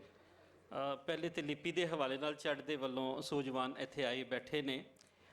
ਸਾਡੇ ਵੱਲੋਂ ਇੱਕ ਸੁਨੇਹਾ ਉਧਰ ਅਪੜਾਓ, ਬਲਕਿ ਉਹ ਕੰਮ ਸ਼ੁਰੂ ਕਰੋ ਗੁਰੂ ਨਾਨਕ ਦੇਵ ਯੂਨੀਵਰਸਿਟੀ ਤੋਂ ਇਲਾਵਾ ਵੀ, ਕਿ ਪਾਕਿਸਤਾਨੀ ਪੰਜਾਬ ਦਾ ਵਿੱਚ ਜਿਹੜਾ ਲਹਿੰਦਾ ਪੰਜਾਬ ਹੈ ਜਿਹੜਾ, ਇਹਦੀ ਕੋਈ ਯੂਨੀਵਰਸਿਟੀ ਐਸੀ ਨਹੀਂ ਹੈ ਜਿਹਦੇ ਵਿੱਚ ਪੰਜਾਬੀ ਦੀ ਮਾਸਟਰ ਲੈਵਲ ਦੀ ਡਿਗਰੀ, BS ਦੀ ਡਿਗਰੀ ਅਸੀਂ ਉਹਨਾਂ ਨੂੰ ਦੇ ਦਈਏ ਤੇ ਅਸੀਂ ਇੱਕ ਪਰਚਾ ਗੁਰਮੁਖੀ ਦਾ ਨਾ ਪੜ੍ਹਾਈਏ। ਯਾਨੀ ਇੱਥੇ ਜਿਹੜਾ ਪੰਜਾਬੀ ਪੜ੍ਹਦਾ ਹੈ ਉਹਦੇ ਵਾਸਤੇ ਮਸਟ ਹੈ ਕਿ ਉਹ ਗੁਰਮੁਖੀ ਉਹਨੂੰ ਸਿਖਾਈ ਜਾਂਦੀ ਹੈ। ਉਹ ਅਗਰ ਉਹ ਪਾਸ ਕਰਦਾ ਹੈ ਤੇ ਫਿਰ ਹੀ ਉਹਨੂੰ ਅਸੀਂ ਡਿਗਰੀ ਦਿੰਦੇ ਹਾਂ। ਲੇਕਿਨ ਚੜ੍ਹਦੇ ਵਾਲੇ ਪਾਸੇ ਐਸੀ ਕੋਈ ਸਾਨੂੰ ਕੋਈ ਚੀਜ਼ ਨਜ਼ਰ ਨਹੀਂ ਆਉਂਦੀ। ਅਗਰ ਅਸੀਂ ਕੋਈ ਇੱਕ ਸਾਂਝ ਨਹੀਂ ਪੈਦਾ ਕਰ ਸਕਦੇ, ਘੱਟੋ ਘੱਟ ਇਹ ਤਾਂ ਪੈਦਾ ਕਰ ਸਕਦੇ ਹਾਂ ਕਿ ਉਧਰ ਵਾਲੇ ਜਿਹੜੇ ਸਾਡੇ ਪੰਜਾਬੀ ਨੇ ਉਹਨਾਂ ਨੂੰ ਘੱਟੋ ਘੱਟ ਸ਼ਾਹਮੁਖੀ ਤੇ ਆਉਣੀ ਚਾਹੀਦੀ ਹੈ। ਇੱਕ ਸਾਡਾ ਸੁਨੇਹਾ ਉਹਨਾਂ ਤੱਕ ਇਹ ਲਾਜ਼ਮੀ ਅਪੜਨਾ ਚਾਹੀਦਾ ਹੈ। ਜੇ ਇੱਕ ਕਦਮ ਅਸੀਂ ਚੁੱਕ ਲਿਆ ਹੈ ਤੇ 2-4 ਕਦਮ ਤੁਹਾਨੂੰ ਵੀ ਚੁੱਕਣੇ ਚਾਹੀਦੇ ਨੇ। ਦੂਜੀ ਸ਼ੈ ਕਿ ਲਿਪੀ ਜਿਹੜੀ ਹੈ, ਪੰਜਾਬੀ ਲਿਪੀ ਤੇ ਪੰਜਾਬੀ ਲਹਿਜੇ, ਵੱਡੀਆਂ ਜ਼ੁਬਾਨਾਂ ਦੇ ਕਈ ਲਹਿਜੇ ਹੁੰਦੇ ਨੇ, ਪਰ ਮਸਲਾ ਉਦੋਂ ਹੁੰਦਾ ਹੈ ਕਿ ਜਦੋਂ ਉਹ ਲਹਿਜਿਆਂ ਨੂੰ ਬੋਲਣ ਵਾਲੇ ਆਪਣੇ ਜ਼ਾਤੀ ਜਾਂ ਸਿਆਸੀ ਕਾਰਨਾਂ ਪਾਰੋਂ ਉਸ ਨੂੰ ਜ਼ੁਬਾਨ ਦਾ ਨਾਂ ਦੇ ਦਿੰਦੇ ਨੇ। ਹੁਣੇ ਅਸੀਂ ਪਹਿਲੇ ਸੈਸ਼ਨ 'ਚ ਗੱਲ ਹੋ ਰਹੀ ਕਿ ਪੰਜਾਬੀ ਬੋਲਣ ਵਾਲੇ 8 ਕਰੋੜ ਨੇ। ਜਦੋਂ 2003 'ਚ ਇੱਥੇ ਪਾਕ ਸਟੱਡੀ ਦੀ ਕਿਤਾਬ ਛਪੀ ਨਾ, ਤੇ ਉਦੋਂ ਲਿਖਿਆ ਸੀ ਪੰਜਾਬੀ ਬੋਲਣ ਵਾਲਿਆਂ ਦੀ ਤਾਦਾਦ 68% ਹੈ, 68% ਹੈ। ਹੁਣ ਜੇ ਅਸੀਂ ਵੇਖਦੇ ਹਾਂ ਤੇ 8 ਕਰੋੜ ਸਾਡੀ ਪੰਜਾਬੀ ਦੀ ਤੇ 2 ਕਰੋੜ ਉਹ ਲਹਿਜੇ ਵਾਲੇ ਲੈ ਗਏ ਨੇ। ਅਗਰ ਅਸੀਂ ਉਹ ਵੀ ਨਾਲ ਮਿਲਾ ਦਈਏ ਤਾਂ ਸਾਡੀ ਜ਼ੁਬਾਨ ਕਿੰਨੀ ਵੱਡੀ ਹੈ। ਸਿਰਫ ਜ਼ੁਬਾਨ ਆਪਣੇ ਜ਼ਾਤੀ ਫਾਇਦੇ ਵਾਸਤੇ, ਸਿਆਸੀ ਫਾਇਦਿਆਂ ਵਾਸਤੇ, ਸਮਾਜੀ ਫਾਇਦਿਆਂ ਵਾਸਤੇ, ਆਪਣੇ ਰੁਤਬਿਆਂ ਵਾਸਤੇ, ਆਪਣੀ ਕੋਈ ਕਿਸੇ ਨਾ ਕਿਸੇ ਨੂੰ ਸੈਕਟਰੀ ਲਵਾਉਣ ਵਾਸਤੇ ਉਹ ਜ਼ੁਬਾਨ ਦਾ ਰੌਲਾ ਪਾਇਆ ਗਿਆ। ਇਹਦੇ ਨਾਲ ਯਾਨੀ ਘੱਟ ਵੱਧ 26 ਪੰਜਾਬੀ ਦੇ ਲਹਿਜੇ ਨੇ। ਅਗਰ ਅਸੀਂ ਇੰਜ ਕਰਨ ਲੱਗ ਪਈਏ, ਹਰ ਜ਼ੁਬਾਨ, ਹਰ ਲਹਿਜਾ ਜਿਹੜਾ ਹੈ ਉਹ ਆਪਣੇ ਆਪ ਨੂੰ ਜ਼ੁਬਾਨ, ਮੈਂ ਉਹਨਾਂ ਦਾ ਨਾਂ ਵੀ ਨਹੀਂ ਲੈਂਦਾ, ਕਿ ਹਰ ਲਹਿਜੇ ਨੂੰ ਜੇ ਅਸੀਂ ਜ਼ੁਬਾਨ ਕਹਿਣ ਲੱਗ ਪਈਏ ਤੇ ਫਿਰ ਪੰਜਾਬੀ ਜ਼ੁਬਾਨ ਨੂੰ ਬਹੁਤ ਖਤਰਾ। ਅਗਲੀ ਵਾਰੀ ਸਾਡੀ ਸੈਂਸਸ ਦੇ ਵਿੱਚ 8 ਕਰੋੜ ਦੀ ਬਜਾਏ 2 ਕਰੋੜ ਪੰਜਾਬੀ ਰਹਿ ਜਾਣੇ ਨੇ, ਬਾਕੀ ਤੇ ਦੂਜੀਆਂ ਜ਼ੁਬਾਨਾਂ ਵਾਲੇ ਆ ਜਾਣੇ ਨੇ। ਇਹ ਵਾਕਈ ਬੜਾ ਵੱਡਾ ਖਤਰਾ ਹੈ। ਇਹਦੇ ਵਾਸਤੇ ਵੈਸੇ ਤੇ ਕੰਮ ਹੋ ਰਿਹਾ ਅਦਾਲਤੀ ਤੌਰ ਤੇ, ਮੀਆਂ ਆਸਫ ਵਰਗੇ, ਅਹਿਮਦ ਰਜ਼ਾ ਪੰਜਾਬੀ ਵਰਗੇ, ਪੰਜਾਬੀ ਅਦਬੀ ਬੋਰਡ ਵਰਗੇ ਅਦਾਲਤ ਦਾ ਵੀ ਬੂਹਾ ਖੜਕਾ ਰਹੇ ਨੇ, ਔਰ ਉਹ ਬਾਕਾਇਦਾ ਅਦਾਲਤੋਂ ਜਿੱਤੇ ਨੇ ਕਿ ਜਿਹੜੇ ਲਹਿਜਿਆਂ ਦਾ ਫਰਾਡ ਲਾ ਰਹੇ ਨੇ, ਲਹਿਜਿਆਂ ਨੂੰ ਜ਼ੁਬਾਨ ਬਣਾ ਕੇ ਪੇਸ਼ ਕਰਦੇ ਪਏ ਨੇ, ਉਹ ਪੰਜਾਬੀ ਜ਼ੁਬਾਨ ਦੇ ਨਾਦਾਨ ਦੋਸਤ ਨੇ, ਬੇਵਕੂਫ ਦੋਸਤ ਨੇ, ਉਹ ਅਹਿਮਕਾਂ ਦੀ ਜੰਨਤ ਦੇ ਵਿੱਚ ਰਹਿ ਰਹੇ ਨੇ। ਡਾਕਟਰ ਜਮੀਲ ਸਾਹਿਬ ਵੱਲ ਵਧਦੇ ਹਾਂ। ਸਰ, ਪੰਜਾਬੀ ਦੇ ਹਵਾਲੇ ਨਾਲ ਅਗਰ ਗੱਲ ਕੀਤੀ ਜਾਵੇ ਤੇ ਮੈਨੂੰ ਇੱਕ ਸ਼ੇਰ ਯਾਦ ਆ ਰਿਹਾ ਕਿ ਪਸ਼ਾਵਰ ਥੀ ਜਮਨਾ ਤਾਈਂ, ਚੰਬਾ ਥੀ ਤਾਂ ਡੇਰਾ, ਬੋਲਣ ਸਮਝਣ ਲੋਕ ਪੰਜਾਬੀ, ਸੱਚਾ ਸੁਖਨ ਹੈ ਮੇਰਾ। ਤੇ ਇਤਨਾ ਵੱਡਾ ਸਾਡਾ ਮੁਲਕ ਜਿਹਦੇ ਵਿੱਚ ਇਹ ਬੋਲੀ ਬੋਲੀ ਜਾਂਦੀ ਹੈ, ਤੇ ਜਦੋਂ ਹੀ ਪਾਕਿਸਤਾਨ ਬਣਦਾ ਹੈ 48 ਦੇ ਵਿੱਚ, ਜਦੋਂ ਬੰਗਲਾ ਜ਼ੁਬਾਨ ਦੇ ਹਕੂਕ ਲਈ ਤਾਲਬ ਇਲਮ ਸੜਕਾਂ 'ਤੇ ਨਿਕਲਦੇ ਨੇ ਤੇ ਸਟੇਟ ਉਹਨਾਂ ਨੂੰ ਮਾਰਦੀ ਹੈ, ਤੇ ਅਸੀਂ ਦੁਨੀਆ ਨੂੰ ਦੱਸਦੇ ਹਾਂ ਕਿ ਮਾਂ ਬੋਲੀ ਦਿਹਾੜ ਜਿਹੜਾ 21 ਫਰਵਰੀ ਨੂੰ ਮਨਾਇਆ ਜਾਣਾ ਹੈ। ਤੇ ਇਹ ਕੀ ਵਜ੍ਹਾ ਹੈ ਕਿ ਸਾਨੂੰ ਸਾਡੇ ਇੱਥੇ ਕਿਉਂ ਨਹੀਂ ਵਾਰਾ ਖਾਦੀ ਪੰਜਾਬੀ? ਜਾਂ ਪੰਜਾਬੀ ਤਹਿਰੀਕ ਨੂੰ ਅਗਰ ਤੁਸੀਂ ਦੇਖਦੇ ਹੋ ਤੇ ਸਿਰਫ ਪੰਜਾਬੀ ਲਿਖਾਰੀਆਂ ਦੀ ਤਹਿਰੀਕ ਸੀ। ਇਹ ਤੇ ਅਹਿਮਦ ਰਜ਼ਾ ਪੰਜਾਬੀ ਵਰਗੇ ਲੋਕ ਆਏ ਜਿਨ੍ਹਾਂ ਨੇ ਆਰਟ ਦੇ ਲੋਕਾਂ ਨੂੰ ਜੋੜਿਆ, ਫਿਲਮ ਦੇ ਲੋਕਾਂ ਨੂੰ ਜੋੜਿਆ, ਮੌਸੀਕੀ ਦੇ ਲੋਕਾਂ ਨੂੰ ਜੋੜਿਆ, ਤੇ ਇੱਕ ਮਤਲਬ ਆਵਾਜ਼ ਜਿਹੜੀ ਉਹ ਜ਼ਰਾ ਤਵਾਨਾ ਹੋਈ। ਤੇ ਤੁਸੀਂ ਇਸ ਤਹਿਰੀਕ ਦੇ ਚੁੱਕੇ ਐਨੀ ਸ਼ਾਹਦ ਵੀ ਹੋ ਪੰਜਾਬੀ ਪੱਤਰਕਾਰੀ ਦੇ ਵੀ, ਤੇ ਸਾਡੀ ਸਟੇਟ ਨੂੰ ਜਾਂ ਸਾਡੇ ਲੋਕਾਂ ਨੂੰ ਜਿਹੜਾ ਉਹ ਪੰਜਾਬੀ ਨੂੰ ਜਿਹੜਾ ਢੱਗਿਆਂ ਦੀ ਜ਼ੁਬਾਨ ਜਾਂ ਅਨਪੜ੍ਹਾਂ ਦੀ ਜ਼ੁਬਾਨ ਬਣਾ ਕੇ ਪੇਸ਼ ਕੀਤਾ ਗਿਆ, ਉਹਦੇ ਪਿੱਛੇ ਕੀ ਕਾਰਨ ਸਨ? ਪਾਕਿਸਤਾਨ ਬਣਨ ਤੋਂ ਪਹਿਲਾਂ ਹੀ ਸਨ 42 ਦੀ ਗੱਲ ਹੈ, ਲਿਆਕਤ ਅਲੀ ਖਾਨ ਸਾਹਿਬ ਨੇ ਕਿਧਰੇ ਇਕੱਠ ਤੋਂ ਬਾਅਦ ਬੈਠੇ ਸਨ ਤੇ ਉਹਨਾਂ ਕਿਹਾ ਜੀ ਜਦੋਂ ਪਾਕਿਸਤਾਨ ਬਣੇਗਾ ਤਾਂ ਅਸੀਂ ਉਰਦੂ ਨੂੰ ਇੱਥੇ ਦੀ ਜ਼ੁਬਾਨ ਬਣਾਵਾਂਗੇ। ਯਾਨੀ ਮਜ਼ਮੂਮ ਮਕਾਸਦ 42 ਵਿੱਚ ਵੀ ਉਸ ਤੋਂ ਪਹਿਲਾਂ ਵੀ ਮੌਜੂਦ ਸਨ। ਹੁਸੈਨ ਸ਼ਹੀਦ ਸੋਹਰਵਰਦੀ ਬੰਗਾਲੀਆਂ ਦਾ ਲੀਡਰ ਸੀ, ਬੜਾ ਮੰਝਿਆ ਲੀਡਰ ਸੀ। ਉਹਨੇ ਕਿਹਾ ਉਸ ਸੂਰਤ ਵਿੱਚ ਪਾਕਿਸਤਾਨ ਦਾ ਇਕੱਠਾ ਰਹਿਣਾ ਮੁਮਕਿਨ ਨਹੀਂ ਹੋਵੇਗਾ। ਉਹ ਸਿਆਣੇ ਸਿਆਸਤਦਾਨ ਦੀ ਗੱਲ ਸਾਬਤ ਹੋ ਗਈ। ਬੰਗਾਲੀ ਜ਼ਬਾਨ 100 ਸਾਲ ਪਹਿਲਾਂ ਤੋਂ ਤਾਲੀਮ ਦੀ ਵੀ ਜ਼ਬਾਨ ਸੀ, ਅਦਬ ਦੀ ਜ਼ਬਾਨ, ਸਾਹਿਤ ਦੀ ਜ਼ਬਾਨ ਸੀ। ਨੋਬਲ ਪ੍ਰਾਈਜ਼ ਮਿਲ ਚੁੱਕਿਆ ਸੀ ਟੈਗੋਰ ਨੂੰ, ਬੰਗਾਲੀ ਦਾ ਹੀ ਸੀ ਨਾ। ਬੰਗਾਲੀ ਜ਼ਬਾਨ ਹਰ ਥਾਂ ਰਾਇਜ ਸੀ, ਰਾਇਜ ਰਹਿਣੀ ਚਾਹੀਦੀ ਸੀ। ਰਿਆਸਤ ਨੇ ਕੋਸ਼ਿਸ਼ ਕੀਤੀ ਕਿ ਉੱਥੇ ਉਰਦੂ ਵਾਲੇ ਨਾਦਾਨ ਦੋਸਤ, ਮੈਂ ਕਹਾਂਗਾ ਉਰਦੂ ਵਾਲੇ ਬਕੌਲ ਕਿਸੇ ਕਿ ਉਰਦੂ ਦਾ ਮਸ਼ਰਕੀ ਪਾਕਿਸਤਾਨ ਵਿੱਚੋਂ ਇਹਨਾਂ ਦੀਆਂ ਕੋਸ਼ਿਸ਼ਾਂ ਨਾਲ ਉਰਦੂ ਦਾ ਜਨਾਜ਼ਾ ਨਿਕਲ ਗਿਆ। ਹਰ ਥਾਂ ਉਰਦੂ, ਪੰਜਾਬੀਆਂ ਤੇ ਮੰਨ ਲਿਆ ਜੀ ਉਰਦੂ ਬੋਲੋ, ਉਰਦੂ ਪੜ੍ਹੋ, ਉਰਦੂ ਲਿਖੋ, ਇੱਕ ਤਹਿਰੀਕ ਚਲਾਈ ਗਈ। ਬੰਗਾਲੀਆਂ ਨੇ ਸਾਫ਼ ਇਨਕਾਰ ਕੀਤਾ। ਉਹਨੇ ਕਿਹਾ 100 ਸਾਲ ਤੁਸੀਂ ਬੰਗਾਲੀ ਪੜ੍ਹਨੀ ਆ, ਸਾਡੀ ਜ਼ੁਬਾਨ ਉਰਦੂ ਨਾਲੋਂ ਤਰੱਕੀ ਯਾਫਤਾ ਹੈ, ਜ਼ਿਆਦਾ ਪੁਰਾਣੀ ਹੈ, ਜ਼ਿਆਦਾ ਭਰਪੂਰ ਹੈ। ਸਾਡੇ ਲੋਕ ਗੀਤ ਇੰਨੇ ਖੂਬਸੂਰਤ ਨੇ। ਉਰਦੂ ਦੀ ਤਾਂ ਲੋਕ ਗੀਤ ਕੋਈ ਨਹੀਂ, ਤੁਸੀਂ ਵੇਖਣਾ ਲੋਕ ਗੀਤ ਕੋਈ ਨਹੀਂ ਹੈ। ਤੁਹਾਡੀ ਤਾਂ ਜ਼ਬਾਨ ਹਵਾ ਦੇ ਵਿੱਚ ਹੈ, ਸਾਡੀ ਜੜ੍ਹਾਂ ਰੱਖਦੀ ਹੈ। ਅਸੀਂ ਕਿਉਂ ਅਪਣਾਈਏ ਉਰਦੂ ਨੂੰ? ਕੀ ਖੂਬੀ ਹੈ ਜਿਹਦੀ ਵਜ੍ਹਾ ਨਾਲ ਅਸੀਂ ਆਪਣੀ ਜ਼ਬਾਨ ਛੱਡੀਏ? ਜਨਾਬ ਸਾਹਿਬ ਨੂੰ ਬਹਿਕਾਇਆ ਗਿਆ, ਉਹਨਾਂ ਉੱਥੇ ਜਾ ਕੇ ਤਕਰੀਰ ਮਾਰ ਦਿੱਤੀ ਢਾਕਾ ਦੇ ਵਿੱਚ, Urdu should be the official language, ਦਫ਼ਤਰੀ ਜ਼ਬਾਨ ਹੋਵੇਗੀ। ਉੱਥੇ ਨੋ ਮਿਸਟਰ ਜਨਾਹ ਦੇ ਨਾਰੇ ਬੁਲੰਦ ਹੋਏ, ਬਹੁਤ ਸਾਰੇ ਬੱਚੇ ਬਾਈਕਾਟ ਕਰਕੇ ਨਿਕਲ ਗਏ। ਇੱਕ ਦਿਨ ਛੱਡ ਕੇ 19 ਦੀ ਗੱਲ 21 ਨੂੰ ਫਿਰ ਉਹਨਾਂ ਉਹ ਫਰਮਾਨ, ਯਾਨੀ ਸਿੱਖ ਲੈਣਾ ਚਾਹੀਦਾ। ਚੰਗਾ ਸਿਆਸਤਦਾਨ ਸਿੱਖ ਲੈਂਦਾ ਕਿ ਮੈਂ ਕਿੰਨਾ 'ਚ ਗੱਲ ਕਰ ਰਿਹਾ। ਚਿਟਾਗਾਂਗ ਵਿੱਚ ਵੀ ਉਹ ਕੁਝ ਹੋਇਆ, ਆ ਕੇ ਤੇ ਇੰਨਾ ਉਹਨਾਂ ਅਸਰ ਲਿਆ ਕਿ ਬਿਮਾਰ ਪੈ ਗਏ, ਮਰਜ਼ੁਲ ਮੌਤ ਸ਼ੁਰੂ ਹੋ ਗਿਆ। ਉਸੇ ਤਰ੍ਹਾਂ 11 ਸਤੰਬਰ ਤੱਕ ਬਿਮਾਰੇ ਵਫਾਤ ਪਾਈ। ਬੰਗਾਲੀਆਂ ਨੇ ਇਨਕਾਰ ਕੀਤਾ। ਉਰਦੂ ਨਾਲ ਉਹਨਾਂ ਨੂੰ ਕੋਈ ਵੈਰ ਨਹੀਂ ਸੀ, ਸਿੱਖਦੇ ਸਨ। ਮੈਂ ਮੇਰੀ ਖੁਸ਼ਕਿਸਮਤੀ ਹੈ ਕਿ ਮੈਂ 5ਵੀਂ ਤੋਂ 8ਵੀਂ ਉੱਥੇ ਪੜ੍ਹਿਆ, ਬੜੀ ਸੋਹਣੀ ਉਰਦੂ ਬੋਲਦੇ ਸਨ, ਪਰ ਸਾਡੇ ਨਾਲੋਂ ਨਹੀਂ। ਇਹ ਮਨਫੀ ਫਖਰ ਹੈ ਇੱਕ ਕਿਸਮ ਦਾ। ਪੰਜਾਬੀਆਂ ਵਰਗੀ ਨਹੀਂ ਸਨ ਬੋਲਦੇ, ਚੰਗੀ ਬੋਲਦੇ ਸਨ। ਉਹਨਾਂ ਕਿਹਾ ਜੀ ਪੜ੍ਹਾਂਗੇ, ਲਿਖਾਂਗੇ, ਬੋਲਾਂਗੇ, ਪਰ ਆਪਣੀ ਜ਼ੁਬਾਨ ਛੱਡੀਏ ਕਿਉਂ? ਉਹਨਾਂ ਨੂੰ ਸਮਝ ਨਹੀਂ ਆਈ। ਨਤੀਜਾ ਇਹ ਕਿ ਉੱਥੇ ਹੰਗਾਮੇ ਸ਼ੁਰੂ ਹੋਏ। 52 ਫਰਵਰੀ 52 ਢਾਕਾ ਯੂਨੀਵਰਸਿਟੀ ਦੇ ਬੱਚਿਆਂ ਨੇ ਜਲੂਸ ਕੱਢਿਆ, ਚੂँਕਿ ਸਿਆਸਤਦਾਨ ਧਮਕੀ ਅਮੇਜ਼ ਬਿਆਨ ਦੇ ਰਹੇ ਸਨ। ਜਦੋਂ ਜਲੂਸ ਕੱਢਿਆ ਤੇ ਸਾਡੇ ਸਿਆਣਿਆਂ ਨੇ ਗੋਲੀ ਚਲਾਈ, 4 ਬੱਚੇ ਮਾਰ ਦਿੱਤੇ ਬੇਗੁਨਾਹ। ਆਪਣੀ ਜ਼ੁਬਾਨ ਮੰਗ ਰਹੇ ਸਨ ਨਾ, ਕੀ ਮੰਗ ਰਹੇ ਸਨ? ਕਿਹੜੇ ਉਹਨਾਂ ਕਤਲ ਕੀਤੇ ਸਨ, ਮਾਰ ਦਿੱਤੇ। ਉਹ ਦਿਨ 21 ਫਰਵਰੀ ਜਿਹੜਾ ਉਹਨਾਂ ਨੇ ਮਨਾਉਣਾ ਸ਼ੁਰੂ ਕਰ ਦਿੱਤਾ। ਮੈਨੂੰ ਤਜਰਬਾ ਕਿ 21 ਫਰਵਰੀ ਵਾਲੇ ਦਿਨ ਐਕੂਸ਼ੇ ਕਹਿੰਦੇ ਨੇ 21 ਨੂੰ, ਉਸ ਦਿਨ ਪੂਰੇ ਬੰਗਾਲ ਦੇ ਵਿੱਚ ਹੜਤਾਲ ਹੁੰਦੀ ਸੀ। ਬਾਜ਼ਾਰ ਦੇ ਵਿੱਚ ਨੰਗੇ ਪੈਰ ਜਾਈਦਾ ਸੀ ਉਹਨਾਂ ਦੀ ਯਾਦ ਦੇ ਵਿੱਚ ਬੱਚਿਆਂ ਦੀ। ਤੁਸੀਂ ਬੰਗਾਲੀ ਬੋਲੋਗੇ ਤਾਂ ਦੁਕਾਨਦਾਰ ਸੌਦਾ ਦੇਗਾ, ਉਰਦੂ ਅੰਗਰੇਜ਼ੀ ਬੋਲੋਗੇ ਤਾਂ ਉਹ ਨਹੀਂ ਸੁਣੇਗਾ ਤੁਹਾਡੀ ਗੱਲ। ਇੰਨਾ ਪਿਆਰ ਸੀ ਬੰਗਾਲੀਆਂ। ਇਹੋ ਚੀਜ਼ ਜਿਹੜੀ ਹੈ 72 ਦੇ ਫਿਰ ਟਰਾਈ ਕੀਤੀ ਗਈ। ਉਰਦੂ ਜਿੱਥੇ ਗਈ ਹੈ ਉਹਨੇ ਮਕਾਮੀ ਜ਼ੁਬਾਨ ਨੂੰ ਮਾਰਨ ਦੀ ਕੋਸ਼ਿਸ਼ ਕੀਤੀ ਹੈ। ਸਿੰਧ ਵਿੱਚ ਹੀ ਉਰਦੂ ਸਿੰਧ ਵਿੱਚ ਵੀ ਸਿੰਧੀਆਂ ਨੇ ਜਲੂਸ ਕੱਢਣੇ ਸ਼ੁਰੂ ਕਰ ਦਿੱਤੇ। ਗੋਲੀਆਂ ਉੱਥੇ ਵੀ ਗੋਲੀਆਂ ਚਲੀਆਂ, ਬੰਦੇ ਉੱਥੇ ਵੀ ਮਾਰੇ ਗਏ। ਨਾਂ ਨਹੀਂ ਅਸੀਂ ਲੈਂਦੇ। ਗੋਲੀਆਂ ਖਾਣ ਵਾਲੇ ਕੌਣ ਸਨ? ਪੰਜਾਬੀ ਭਰਾ। ਸਿੰਧੀਆਂ ਨੂੰ ਪਤਾ ਲੱਗ ਗਿਆ ਕਿ ਐਸੇ ਬਹੂਸ਼ ਲੋਕ ਨੇ ਜ਼ੁਬਾਨ, ਦੂਜੀ ਦੀ ਜ਼ੁਬਾਨ ਦੀ ਖਾਤਰ ਗੋਲੀਆਂ ਖਾਂਦੇ ਨੇ। ਉਸ ਤੋਂ ਬਾਅਦ ਸਿੰਧੀਆਂ ਦੇ ਪੰਜਾਬੀਆਂ ਬਾਰੇ ਸੋਚ ਅਜੇ ਤੱਕ ਠੀਕ ਨਹੀਂ ਹੋਈ। ਤੁਸੀਂ ਕਈ ਤਜਰਬੇ ਵੇਖੇ ਨੇ, ਕਤਲੇਆਮ ਵੀ ਹੁੰਦਾ ਰਿਹਾ, ਫਸਾਦ ਵੀ ਹੁੰਦੇ ਰਹੇ। ਇਹ ਕੌਮ ਜਿਹੜੀ ਹੈ ਸਾਡੀ ਇਹੋ ਜਿਹੀ ਹੈ। ਉਰਦੂ ਜਿੱਥੇ ਗਈ ਉਹਨੇ ਮਕਾਮੀ ਜ਼ੁਬਾਨ ਨੂੰ ਖਤਮ ਕਰਨਾ, ਬਕਾਏ ਬਾਹਮੀ ਹੁੰਦੀ ਹੈ ਨਾ, ਤੁਸੀਂ ਵੀ ਜ਼ਿੰਦਾ ਰਹੋ, ਮੈਨੂੰ ਵੀ ਜ਼ਿੰਦਾ ਰਹਿਣ ਦਿਓ। ਉਰਦੂ ਨੇ ਸਿੱਖਿਆ ਹੀ ਨਹੀਂ, ਕਈ ਛੋਟੀਆਂ ਜ਼ੁਬਾਨਾਂ ਖਾ ਗਈ।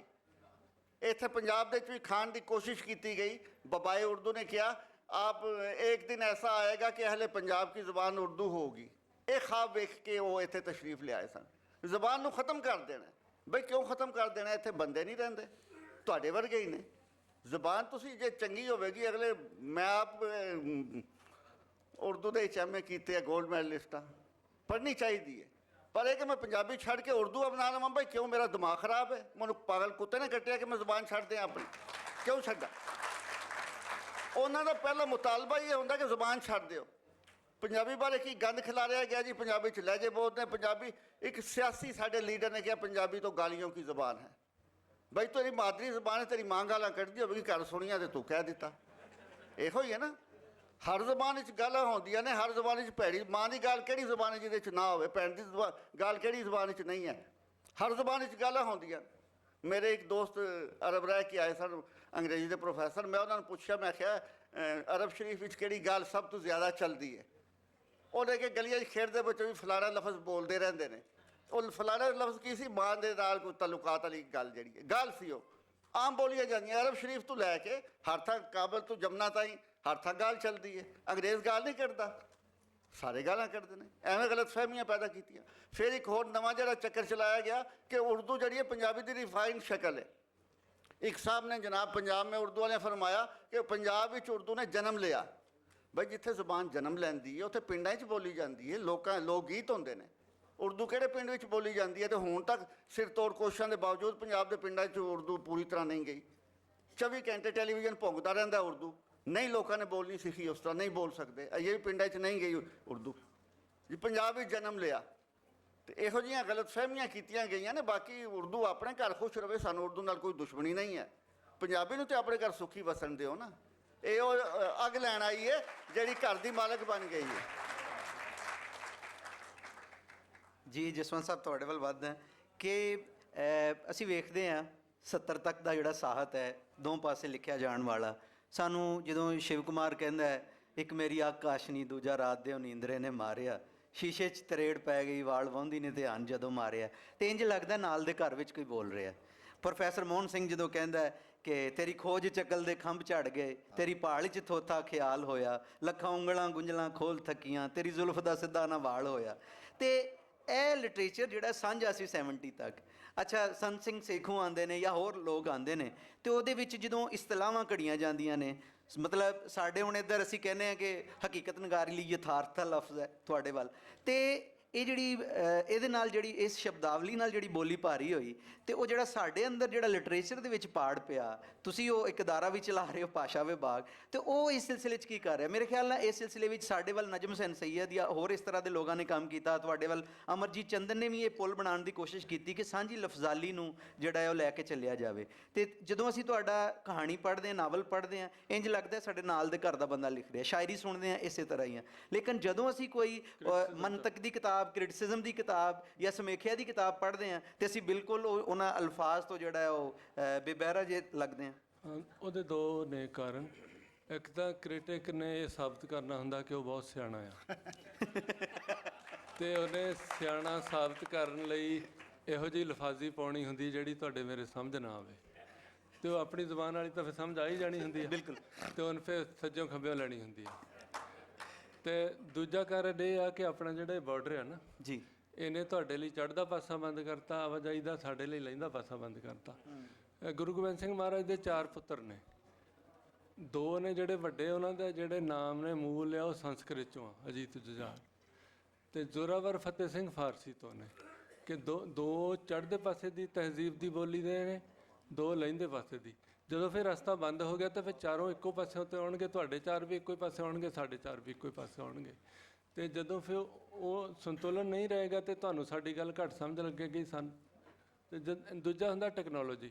ਜਦੋਂ ਨਵੀਂ ਟੈਕਨੋਲੋਜੀ ਆਉਂਦੀ ਆ ਤੇ ਨਵੀਂ ਟੈਕਨੋਲੋਜੀ ਨਵੀਂ ਵੋਕੈਬਲਰੀ ਵੀ ਲੈ ਕੇ ਆਉਂਦੀ ਆ, ਤੇ ਟਰੈਕਟਰ ਨੂੰ ਤੁਸੀਂ ਟਰੈਕਟਰ ਹੀ ਕਹੋਗੇ ਕਿਉਂਕਿ ਉਹਦੇ ਬਣਾਉਣ ਵਾਲਿਆਂ ਨੇ ਉਹਦਾ ਉਹ ਨਾਂ ਰੱਖਿਆ ਹੋਇਆ, ਤੇ ਕੰਪਿਊਟਰ ਨੂੰ ਤੁਸੀਂ ਕੰਪਿਊਟਰ ਹੀ ਕਹੋਗੇ ਕਿਉਂਕਿ ਕੰਪਿਊਟਰ ਬਣਾਉਣ ਵਾਲਿਆਂ ਨੇ ਉਹਦਾ ਨਾਂ ਰੱਖਿਆ ਹੋਇਆ।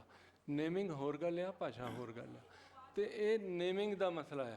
ਕਿਉਂਕਿ ਕ੍ਰਿਟਿਸਿਜ਼ਮ ਦੀ ਵੋਕੈਬਲਰੀ ਜਿਹੜੀ ਨੇਮਿੰਗ ਦੀ ਵੋਕੈਬਲਰੀ ਆ ਜਾਂਦੀ ਆ, ਤੇ ਉਹਦੇ ਲਈ ਮੇਰਾ ਖਿਆਲ ਸਾਡਾ ਬਹੁਤਾ ਦਾਰੋਮਦਾਰ ਵੀ ਨਹੀਂ ਹੈ ਉਸ ਤਰ੍ਹਾਂ ਦੇ ਕ੍ਰਿਟਿਸਿਜ਼ਮ ਤੇ ਸਾਡੀ ਜਿਹੜੀ ਕ੍ਰੀਏਟਿਵਿਟੀ ਦੀ ਜਿਹੜੀ ਭਾਸ਼ਾ ਹੈ ਉਹ ਮਿਲਦੀ ਜੁਲਦੀ ਆ, ਅਸੀਂ ਇੱਕ ਦੂਜੇ ਦੀ ਗੱਲ ਨੂੰ ਸਮਝਦੇ ਹਾਂ। ਤੇ ਪਰ ਉਹਦਾ ਤਰੀਕਾ ਇਹੀ ਆ, ਪਹਿਲੇ ਸੈਸ਼ਨ 'ਚ ਵੀ ਗੱਲ ਹੋਈ ਸੀ, ਇੱਕ ਸਿਲਵਰ ਲਾਈਨਿੰਗ ਇਸ ਗੱਲ ਦੀ ਆ ਕਿ ਪਰਸ਼ੀਅਨ ਸਕ੍ਰਿਪਟ ਦੀ ਤੇ ਗੁਰਮੁਖੀ ਸਕ੍ਰਿਪਟ ਦਾ ਅੱਜ ਕੱਲ੍ਹ ਟ੍ਰਾਂਸਕ੍ਰਿਪਸ਼ਨ ਹੋ ਗਈ, ਸੌਖੀ ਹੋ ਗਈ, ਮਸ਼ੀਨ ਕਰਨ ਲੱਗ ਗਈ। ਸਾਡੀ ਪੰਜਾਬੀ ਯੂਨੀਵਰਸਿਟੀ ਨੇ ਅੱਖਰ ਨਾਂ ਦਾ ਕੈਪ ਬਣਾਇਆ ਸੀ, ਉਹਦੇ ਵਿੱਚ ਪਰਸ਼ੀਅਨ ਨੂੰ ਗੁਰਮੁਖੀ 'ਚ ਕਨਵਰਟ ਕਰ ਦਿੰਦੀ ਆ, ਪਰ ਉਹਦੇ ਥੋੜ੍ਹੇ ਜਿਹੇ ਮਸਲੇ ਸੀਗੇ ਜੀ। ਪਰ ਉਹ ਹੁਣ ਗੂਗਲ ਨੇ ਹੁਣ ਪਿੱਛੇ ਜਿਹਾ ਬਿਲਕੁਲ ਹੀ ਠੀਕ ਕਰ ਦਿੱਤਾ, ਤੇ ਮੈਂ ਉਹ ਚਲਾ ਕੇ ਦੇਖੀ ਹੋਈ ਆ। ਤੇ ਹਾਲਾਂਕਿ ਮੈਨੂੰ ਸ਼ਾਹਮੁਖੀ ਨਹੀਂ ਪੜ੍ਹਨੀ ਆਉਂਦੀ, ਪਰ ਮੈਂ ਪੜ੍ਹਾ ਕੇ ਦੇਖੀ ਕਿ ਉਹ ਕਹਿੰਦੇ ਬਿਲਕੁਲ ਠੀਕ ਕਰਦੀ ਆ। ਤੇ ਦੁਨੀਆ ਵਿੱਚ ਇਨਕਲਾਬ ਆਪਾਂ ਕਹਿ ਦਿੰਦੇ ਹਾਂ ਲੋਕਾਂ ਨੇ ਲਿਆਂਦੇ, ਪਰ ਮੇਰਾ ਮੰਨਣਾ ਹੈ ਇਨਕਲਾਬ ਹਮੇਸ਼ਾ ਟੈਕਨੋਲੋਜੀ ਨਹੀਂ ਲਿਆਂਦੇ। ਤੇ ਜੇ ਯੂਰਪ ਦੇ ਵਿੱਚ ਇੰਡਸਟਰੀਲਾਈਜੇਸ਼ਨ ਆਈ ਤਾਂ ਹੀ ਉੱਥੇ ਦੂਜੇ ਰਾਜਸੀ ਇਨਕਲਾਬ ਆਏ। ਹਲ ਬਣਿਆ ਤਾਂ ਖੇਤੀ 'ਚ ਇਨਕਲਾਬ ਆਏ, ਫਿਰਦੇ ਤੁਰਦੇ ਲੋਕ ਟੱਕ ਕੇ ਬੈਠਣ ਲੱਗੇ। ਇਸੇ ਤਰ੍ਹਾਂ ਟੈਕਨੋਲੋਜੀ ਨੇ ਸਾਰਾ ਚੇਂਜ ਕਰਨਾ, ਪਰ ਸਾਡੇ ਰਵੱਈਏ 'ਤੇ ਨਿਰਭਰ ਕਰੇਗਾ ਕਿ ਅਸੀਂ ਪ੍ਰੋ ਟੈਕਨੋਲੋਜੀ ਹੈਗੇ ਕਿ ਨਹੀਂ। ਤੇ ਗੂਗਲ ਵਾਲਿਆਂ ਨੂੰ ਵੀ ਮੈਂ ਇੱਕ ਵਾਰੀ ਪਹੁੰਚ ਕੀਤੀ ਕਿ ਤੁਸੀਂ ਸਾਡੀਆਂ ਭਾਸ਼ਾਵਾਂ ਤੇ ਕੀ ਅੰਗਰੇਜ਼ੀ ਵਾਂਗੂ ਜਾਂ ਦੂਜੀਆਂ ਯੂਰਪੀਅਨ ਜ਼ਬਾਨਾਂ ਵਾਂਗੂ ਕੰਮ ਕਰਦੇ ਹੋ, ਤੇ ਉਹਨਾਂ ਦਾ ਕਹਿਣਾ ਸੀਗਾ ਕਿ ਤੁਹਾਡੇ ਲੋਕ ਆਪਣੀ ਬੋਲੀ 'ਚ ਇੰਟਰਸਟ ਘੱਟ ਲੈਂਦੇ ਕਿਉਂਕਿ ਤੁਹਾਨੂੰ ਅੰਗਰੇਜ਼ੀ ਆਉਂਦੀ ਹੈ, ਤੁਸੀਂ ਅੰਗਰੇਜ਼ੀ ਨਾਲ ਆਪਣਾ ਕੰਮ ਚਲਾ ਲੈਂਦੇ ਹੋ, ਤੇ ਇੱਧਰਲਿਆਂ ਨੂੰ ਉਰਦੂ ਆਉਂਦਾ ਤੇ ਉਰਦੂ ਨਾਲ ਆਪਣਾ ਕੰਮ ਚਲਾ ਲੈਂਦੇ। ਅਸੀਂ ਆਪਣਾ ਕੰਮ ਚਲਾਉਣ ਦੀ ਜਿਹੜੀ ਸਾਡੀ ਬਿਰਤੀ ਹੈ ਨਾ, ਉਹ ਸਾਨੂੰ ਆਪਣੀ ਜ਼ੁਬਾਨ ਦੇ ਵਿੱਚ ਸਸ਼ਕਤ ਨਹੀਂ ਹੋਣ ਦਿੰਦੀ। ਤੇ ਜਿਹੜੀ ਜਿੱਥੋਂ ਤੱਕ ਆਲੋਚਨਾ ਦੀ ਭਾਸ਼ਾ ਦੀ ਗੱਲ ਹੋਈ ਜੀ ਜੀ ਤੇ ਉਹ ਜਿਵੇਂ ਚੰਦਨ ਦੀ ਤੁਸੀਂ ਗੱਲ ਕੀਤੀ, ਉਹਦਾ ਵੀ ਕਾਰਨ ਇਹ ਕਿਉਂਕਿ ਆਲੋਚਨਾ ਸਾਡਾ ਬੁਨਿਆਦੀ ਜਨਰ ਨਹੀਂ ਸੀ। ਜੀ। ਅਸੀਂ ਆਲੋਚਨਾ ਯੂਰਪੀਅਨ ਤੇ ਜਾਂ ਅੰਗਰੇਜ਼ੀ ਵਾਲਿਆਂ ਦੀ ਰਿਸੇ ਆਲੋਚਨਾ ਆਪਣੇ ਲਈ ਲੈ ਕੇ ਆਏ, ਤੇ ਫਿਰ ਉਹਦੀਆਂ ਜਿਹੜੀਆਂ ਟਰਮਸ ਆਉਣੀਆਂ ਸੀ ਉਹ ਵੀ ਉੱਧਰੋਂ ਆ ਗਈਆਂ, ਚਾਹੇ ਉਹ ਸਟਰਕਚਰਲਿਜ਼ਮ ਆ ਗਿਆ, ਪੋਸਟ ਮਾਡਰਨਿਜ਼ਮ ਆ ਗਿਆ, ਮਾਡਰਨਿਜ਼ਮ ਆ ਗਿਆ, ਉਹ ਸਾਰੇ ਫਿਰ ਉਹਨਾਂ ਨੇ ਉਹਦਾ ਪੰਜਾਬੀਕਰਨ ਜਿਹੜਾ ਕੀਤਾ ਉਹ ਸਾਨੂੰ ਬੜਾ ਓਪਰਾ ਲੱਗਦਾ। ਹਾਂਜੀ ਜਾਂ ਬਹੁਤ ਸਾਰੇ ਗੱਲਾਂ ਅਸੀਂ ਉੱਧਰੋਂ ਟਰਾਂਸਲੇਟ ਕਰਕੇ ਸਮਝਣ ਲੱਗ ਗਏ, ਜਿਵੇਂ ਨਰੇਸ਼ਨ ਹੈਗਾ, ਹਾਂਜੀ ਜਾਂ ਜਿਹਨੂੰ ਤੁਸੀਂ ਐਕਟਿਵ ਪੈਸਿਵ ਕਹਿੰਦੇ ਹੋ, ਉਹ ਸਾਡੇ ਤਾਂ ਹੁੰਦਾ ਹੀ ਨਹੀਂ ਨਾ ਪੰਜਾਬੀ 'ਚ। ਜਾਂ ਇੱਕ ਅਕਸਰ ਹੀ ਸਾਡੇ ਉੱਥੇ ਬੰਦੇ ਬੋਲਦੇ ਕਿ ਹੁਣ ਮੈਂ ਇਹ ਕਹਿਣ ਜਾ ਰਿਹਾ, ਭਾਈ ਕਿੱਥੇ ਜਾ ਰਿਹਾ, ਇੱਥੇ ਖੜ ਕੇ ਬੋਲਣਾ ਤੂੰ। ਤੇ ਜਾਂ ਕਹਿਣਗੇ ਅਸੀਂ ਹੁਣ ਇਹ ਕਰਨ ਜਾ ਰਹੇ ਹਾਂ, ਤੇ ਕਿਤੇ ਨਹੀਂ ਜਾ ਰਿਹਾ, ਇੱਥੇ ਖੜ ਕੇ ਹੀ ਕਰਨਾ। ਉਹ ਕਿਉਂਕਿ ਅੰਗਰੇਜ਼ੀ 'ਚ ਫਿਕਰ ਆ ਗਿਆ, now we are going to say, now we are going to do, ਉਹ ਅਸੀਂ ਸ਼ਾਬਦਿਕ ਟਰਾਂਸਲੇਸ਼ਨ ਕਰ ਲਈ। ਅਸਲ 'ਚ ਉਹ ਕਹਿਣਾ, ਉਹ ਤਾਂ ਇਹੀ ਕਹਿ ਰਿਹਾ ਕਿ ਹੁਣ ਅਸੀਂ ਇਹ ਕਰਨ ਲੱਗੇ ਹਾਂ ਜਾਂ ਅਸੀਂ ਇਹ ਕਰਨ ਵਾਲੇ ਹਾਂ, ਤੇ ਅਸੀਂ ਉਹ ਵਰਡ ਟੂ ਵਰਡ ਟਰਾਂਸਲੇਸ਼ਨ 'ਚ ਜਿਹੜਾ ਰਿਵਰਸ ਗੇਅਰ ਪਾਇਆ ਨਾ, ਉਹਦੇ ਵਿੱਚ ਬਹੁਤ ਗੜਬੜਾਂ ਹੋਈਆਂ। ਤੇ ਉਹ ਮਤਲਬ ਸੁਚੇਤ ਹੋਣਾ ਠੀਕ ਹੋ ਜਾਂਦਾ, ਸਿਆਣੇ ਬੰਦੇ ਜਦੋਂ ਉਹ 'ਚ ਇੰਟਰਵੀਨ ਕਰਦੇ ਤੇ ਭਾਸ਼ਾ ਨੂੰ ਪਿਆਰ ਕਰਨ ਵਾਲੇ ਗੱਲ ਲੋਕ ਤਾਂ ਧਿਆਨ 'ਚ ਲਿਆਉਂਦੇ ਆ। ਤੇ ਹਾਲਾਂਕਿ ਮੈਂ ਵੀ ਇੱਦਾਂ ਹੀ ਕਹਿੰਦਾ ਹੋਣਾ ਪਹਿਲਾਂ, ਤੇ ਫਿਰ ਉਹ ਚੀਜ਼ਾਂ ਇੱਦਾਂ ਠੀਕ ਹੁੰਦੀਆਂ ਟਰਾਈਆਂ। ਜੇ ਸਾਡਾ ਆਪਣੀ ਜ਼ੁਬਾਨ ਨਾਲ ਮੁਹੱਬਤ ਹੋਵੇ, ਆਪਣੀਆਂ ਜੜ੍ਹਾਂ ਨਾਲ ਮੁਹੱਬਤ ਹੋਵੇ, ਤਾਂ ਅਸੀਂ ਵਿਗੜਦੀਆਂ ਚੀਜ਼ਾਂ ਨੂੰ ਦੇਖ ਸਕਦੇ ਹੁੰਦੇ ਹਾਂ। ਨਹੀਂ ਤਾਂ ਵਿਗਾੜ ਨੂੰ ਹੀ ਅਸੀਂ ਵਿਕਾਸ ਸਮਝਦੇ ਰਹਿੰਦੇ ਹਾਂ, ਤੇ ਵਿਗਾੜ ਤੇ ਵਿਕਾਸ ਨੂੰ ਥੋੜ੍ਹਾ ਅਲੱਗਾ ਕਰਕੇ ਦੇਖਣ ਸਮਝਣ ਦੀ ਲੋੜ ਹੁੰਦੀ। ਜਦੋਂ ਤੁਸੀਂ ਆਪਣੀ ਭਾਸ਼ਾ ਪ੍ਰਤੀ ਸੁਚੇਤ ਹੋਵੋ ਤਾਂ ਫਿਰ ਤੁਸੀਂ ਦੇਖ ਲੈਂਦੇ ਹੋ। ਡਾਕਟਰ ਸਾਹਿਬ ਮੈਨੂੰ ਸੱਦਾ ਆ ਰਿਹਾ ਬਾਰ-ਬਾਰ ਕਿ ਟਾਈਮ ਸਾਡਾ ਮੁੱਕ ਰਿਹਾ। ਕਰਾਮਤ ਸਾਹਿਬ, ਮੈਂ ਤੁਹਾਡੇ ਨਾਲ ਗੱਲ ਕਰਨੀ ਚਾਹ ਰਿਹਾ ਆਖਰੀ, ਤੇ ਉਸ ਤੋਂ ਬਾਅਦ ਇਹਨਾਂ ਨੇ ਇੰਨੇ ਸਿਦਕ ਨਾਲ ਆਪਣੇ ਲਈ ਤਾਂ ਪਹਿਲੇ ਤਾਲੀਆਂ ਮਾਰ ਦਿਓ ਕਿ ਤੁਸੀਂ ਇੰਨੇ ਸਿਦਕ ਨਾਲ, ਇਹ ਇੱਕ ਬੜਾ ਔਖਾ ਜਿਹਾ ਟਾਪਿਕ ਸੀ ਜਿਹਨੂੰ ਅਸੀਂ ਲੈ ਕੇ ਚੱਲ ਰਹੇ ਸਾਂ, ਔਰ ਦੋਨਾਂ ਪੰਜਾਬਾਂ ਦੇ ਵਿੱਚ ਪੰਜਾਬੀ ਬੋਲੀ ਦੀ ਜਿਹੜੀ ਐਜੂਕੇਸ਼ਨ ਹੈ ਉਹਦੇ ਸਿਲਸਿਲੇ ਦੇ ਵਿੱਚ, ਤੇ ਉਹਦੇ ਵਿੱਚ ਜਿਹੜੀਆਂ ਔਕੜਾਂ ਨੇ ਜਾਂ ਉਹਦੇ ਵਿੱਚ ਜਿਹੜੇ ਕਹਿ ਲਓ ਕਿ ਫਰਕ ਨੇ, ਉਹਨਾਂ ਨੂੰ ਗੱਲ ਕਰ ਰਹੇ ਸੀ। ਅੱਛਾ ਡਾਕਟਰ ਸਾਹਿਬ, ਸਾਡੇ ਇੱਥੇ ਜਿਵੇਂ ਅੱਗੇ ਗੱਲ ਹੋ ਰਹੀ ਸੀ ਕਿ ਕਹਿ ਕੋਈ ਨਹੀਂ, ਤੁਸੀਂ ਡਾਕਟਰ ਸਾਹਿਬ ਦੇ ਨਾਲ ਮਿਲ ਕੇ ਤੁਸੀਂ 5ਵੀਂ ਤੱਕ ਜਿਹੜੀਆਂ ਕਿਤਾਬਾਂ ਬਣਾਈਆਂ ਸਨ, ਕਾਇਦੇ ਬਣਾਏ ਸਨ, ਉਹਨਾਂ ਦੀ ਲਗੋਤੀ ਦੀ ਕੀ ਸੂਰਤ ਹਾਲ ਰਹੀ? ਜੀ ਸਰ, ਇੱਕ ਮਿੰਟ ਲੈਣਾ ਸਰ। ਕਾਇਦੇ ਦੇ ਹਵਾਲੇ ਨਾਲ ਇੱਕ ਗੱਲ ਯਾਦ ਆਈ ਜੀ ਜੀ ਕਿ ਅਸੀਂ ਨਾ ਆਪਣੀ ਜ਼ੁਬਾਨ ਦੇ ਮਹੱਤਵ ਬਾਰੇ ਗੱਲ ਕਰ ਰਹੇ ਹਾਂ। ਸਾਡੀ ਆਪਣੀ ਜ਼ੁਬਾਨ ਦਾ ਸਾਡੇ ਲਈ ਕਿੰਨਾ ਮਹੱਤਵ ਹੈ, ਉਹ ਸਾਡੇ ਨਾਲੋਂ ਸਾਡੇ ਦੁਸ਼ਮਣਾਂ ਨੂੰ ਜ਼ਿਆਦਾ ਪਤਾ ਸੀ। ਤੇ ਜਿਵੇਂ ਅੰਗਰੇਜ਼ ਨੇ ਸਾਡੀ ਸਾਂਝੀ ਜ਼ੁਬਾਨ ਰਹਿਣ ਦੀ ਬਜਾਏ ਕਿਸੇ ਨੂੰ ਹਿੰਦੂਆਂ ਦੀ ਬਣਾਤਾ, ਕਿਸੇ ਨੂੰ ਸਿੱਖਾਂ ਦੀ ਬਣਾਤਾ। ਤੇ ਉਦੋਂ ਵੀ ਪਹਿਲਾਂ ਮਹਾਰਾਜਾ ਰਣਜੀਤ ਸਿੰਘ ਕਾਲ ਤੋਂ ਬਾਅਦ ਬੁਨਿਆਦੀ ਕਰਕੇ ਅੰਗਰੇਜ਼ ਘਰਾਂ 'ਚੋਂ ਕਾਇਦੇ ਲੈਂਦੇ ਹੁੰਦੇ ਸੀ। ਮਤਲਬ ਐਗਜ਼ੈਕਟ ਮੈਨੂੰ ਅਮਾਊਂਟ ਤਾਂ ਨਹੀਂ ਪਤਾ, ਮੰਨ ਲਓ ਕਿ ਉਹ ਕਹਿੰਦੇ ਸੀ ਵੀ ਆਪਣਾ ਪੰਜਾਬੀ ਦਾ ਕਾਇਦਾ ਸਾਨੂੰ ਜਮ੍ਹਾਂ ਕਰਾ ਦਿਓ ਤਾਂ ਠਿਆਨੀ ਲੈ ਜਾਓ, ਤੇ ਜੇ ਕਿਸੇ ਦੇ ਘਰੋਂ ਬਾਅਦ 'ਚ ਫੜਿਆ ਗਿਆ ਤਾਂ ਰੁਪਈਆ ਜੁਰਮਾਨਾ ਕਰਾਂਗੇ। ਉਹ ਜੁਰਮਾਨਾ ਉਦੋਂ ਵੱਧ ਸੀ ਕਿ ਨਜਾਇਜ਼ ਬੰਦੂਕ ਘਰੋਂ ਫੜੀ ਜਾਵੇ ਉਹਦਾ ਜੁਰਮਾਨਾ ਘੱਟ ਸੀ, ਪੰਜਾਬੀ ਦਾ ਕਾਇਦਾ ਫੜੇ ਜਾਣ ਦਾ ਜੁਰਮਾਨਾ ਜ਼ਿਆਦਾ ਸੀ। ਇਹ ਛੋਟੀ ਗੱਲ ਨਹੀਂ ਹੈ। ਤੇ ਉਸ ਤੋਂ ਬਾਅਦ ਲਾਰਡ ਮੈਕਾਲੇ ਦੀਆਂ ਜਿੰਨੀਆਂ ਐਜੂਕੇਸ਼ਨ ਦੀਆਂ ਪਾਲਿਸੀਜ਼ ਪੜ੍ਹੋ ਜਿਹੜੀਆਂ ਅੰਗਰੇਜ਼ਾਂ ਨੇ ਬਣਾਈਆਂ, ਉਹਨਾਂ ਤੋਂ ਪਤਾ ਲੱਗਦਾ ਕਿ ਉਹਨਾਂ ਨੂੰ ਪਤਾ ਸੀ ਕਿ ਤੁਹਾਨੂੰ ਤੁਹਾਡੀ ਜ਼ੁਬਾਨ ਨਾਲੋਂ ਤੋੜੇ ਬਿਨਾਂ ਤੁਹਾਡੇ 'ਤੇ ਰਾਜ ਨਹੀਂ ਕੀਤਾ ਜਾ ਸਕਦਾ। ਤੇ ਸਾਡੀ ਬਦਕਿਸਮਤੀ ਇਹ ਹੈ ਕਿ ਅਸੀਂ ਲਾਰਡ ਮੈਕਾਲੇ ਵਾਲੀ ਪਾਲਿਸੀ ਆਪਣੇ ਹੱਡਾਂ 'ਚ ਰਚਾ ਲਈ, ਤੇ ਜਦੋਂ 47 ਆਜ਼ਾਦ ਹੋਣਾ ਸੀ ਜਾਂ ਵੰਡ ਹੋਣਾ ਸੀ, ਅਸੀਂ ਪੰਜਾਬੀ ਨਹੀਂ ਖੇਡੇ, ਅਸੀਂ ਹਿੰਦੂ ਮੁਸਲਮਾਨ ਸਿੱਖ ਖੇਡੇ। ਤੇ ਉਸ ਗੇਮ ਨੂੰ ਅਸੀਂ ਛੱਡ ਅਜੇ ਵੀ ਨਹੀਂ ਰਹੇ, ਅਸੀਂ ਉਸ ਨੂੰ ਛੱਡ ਅਜੇ ਵੀ ਨਹੀਂ ਰਹੇ।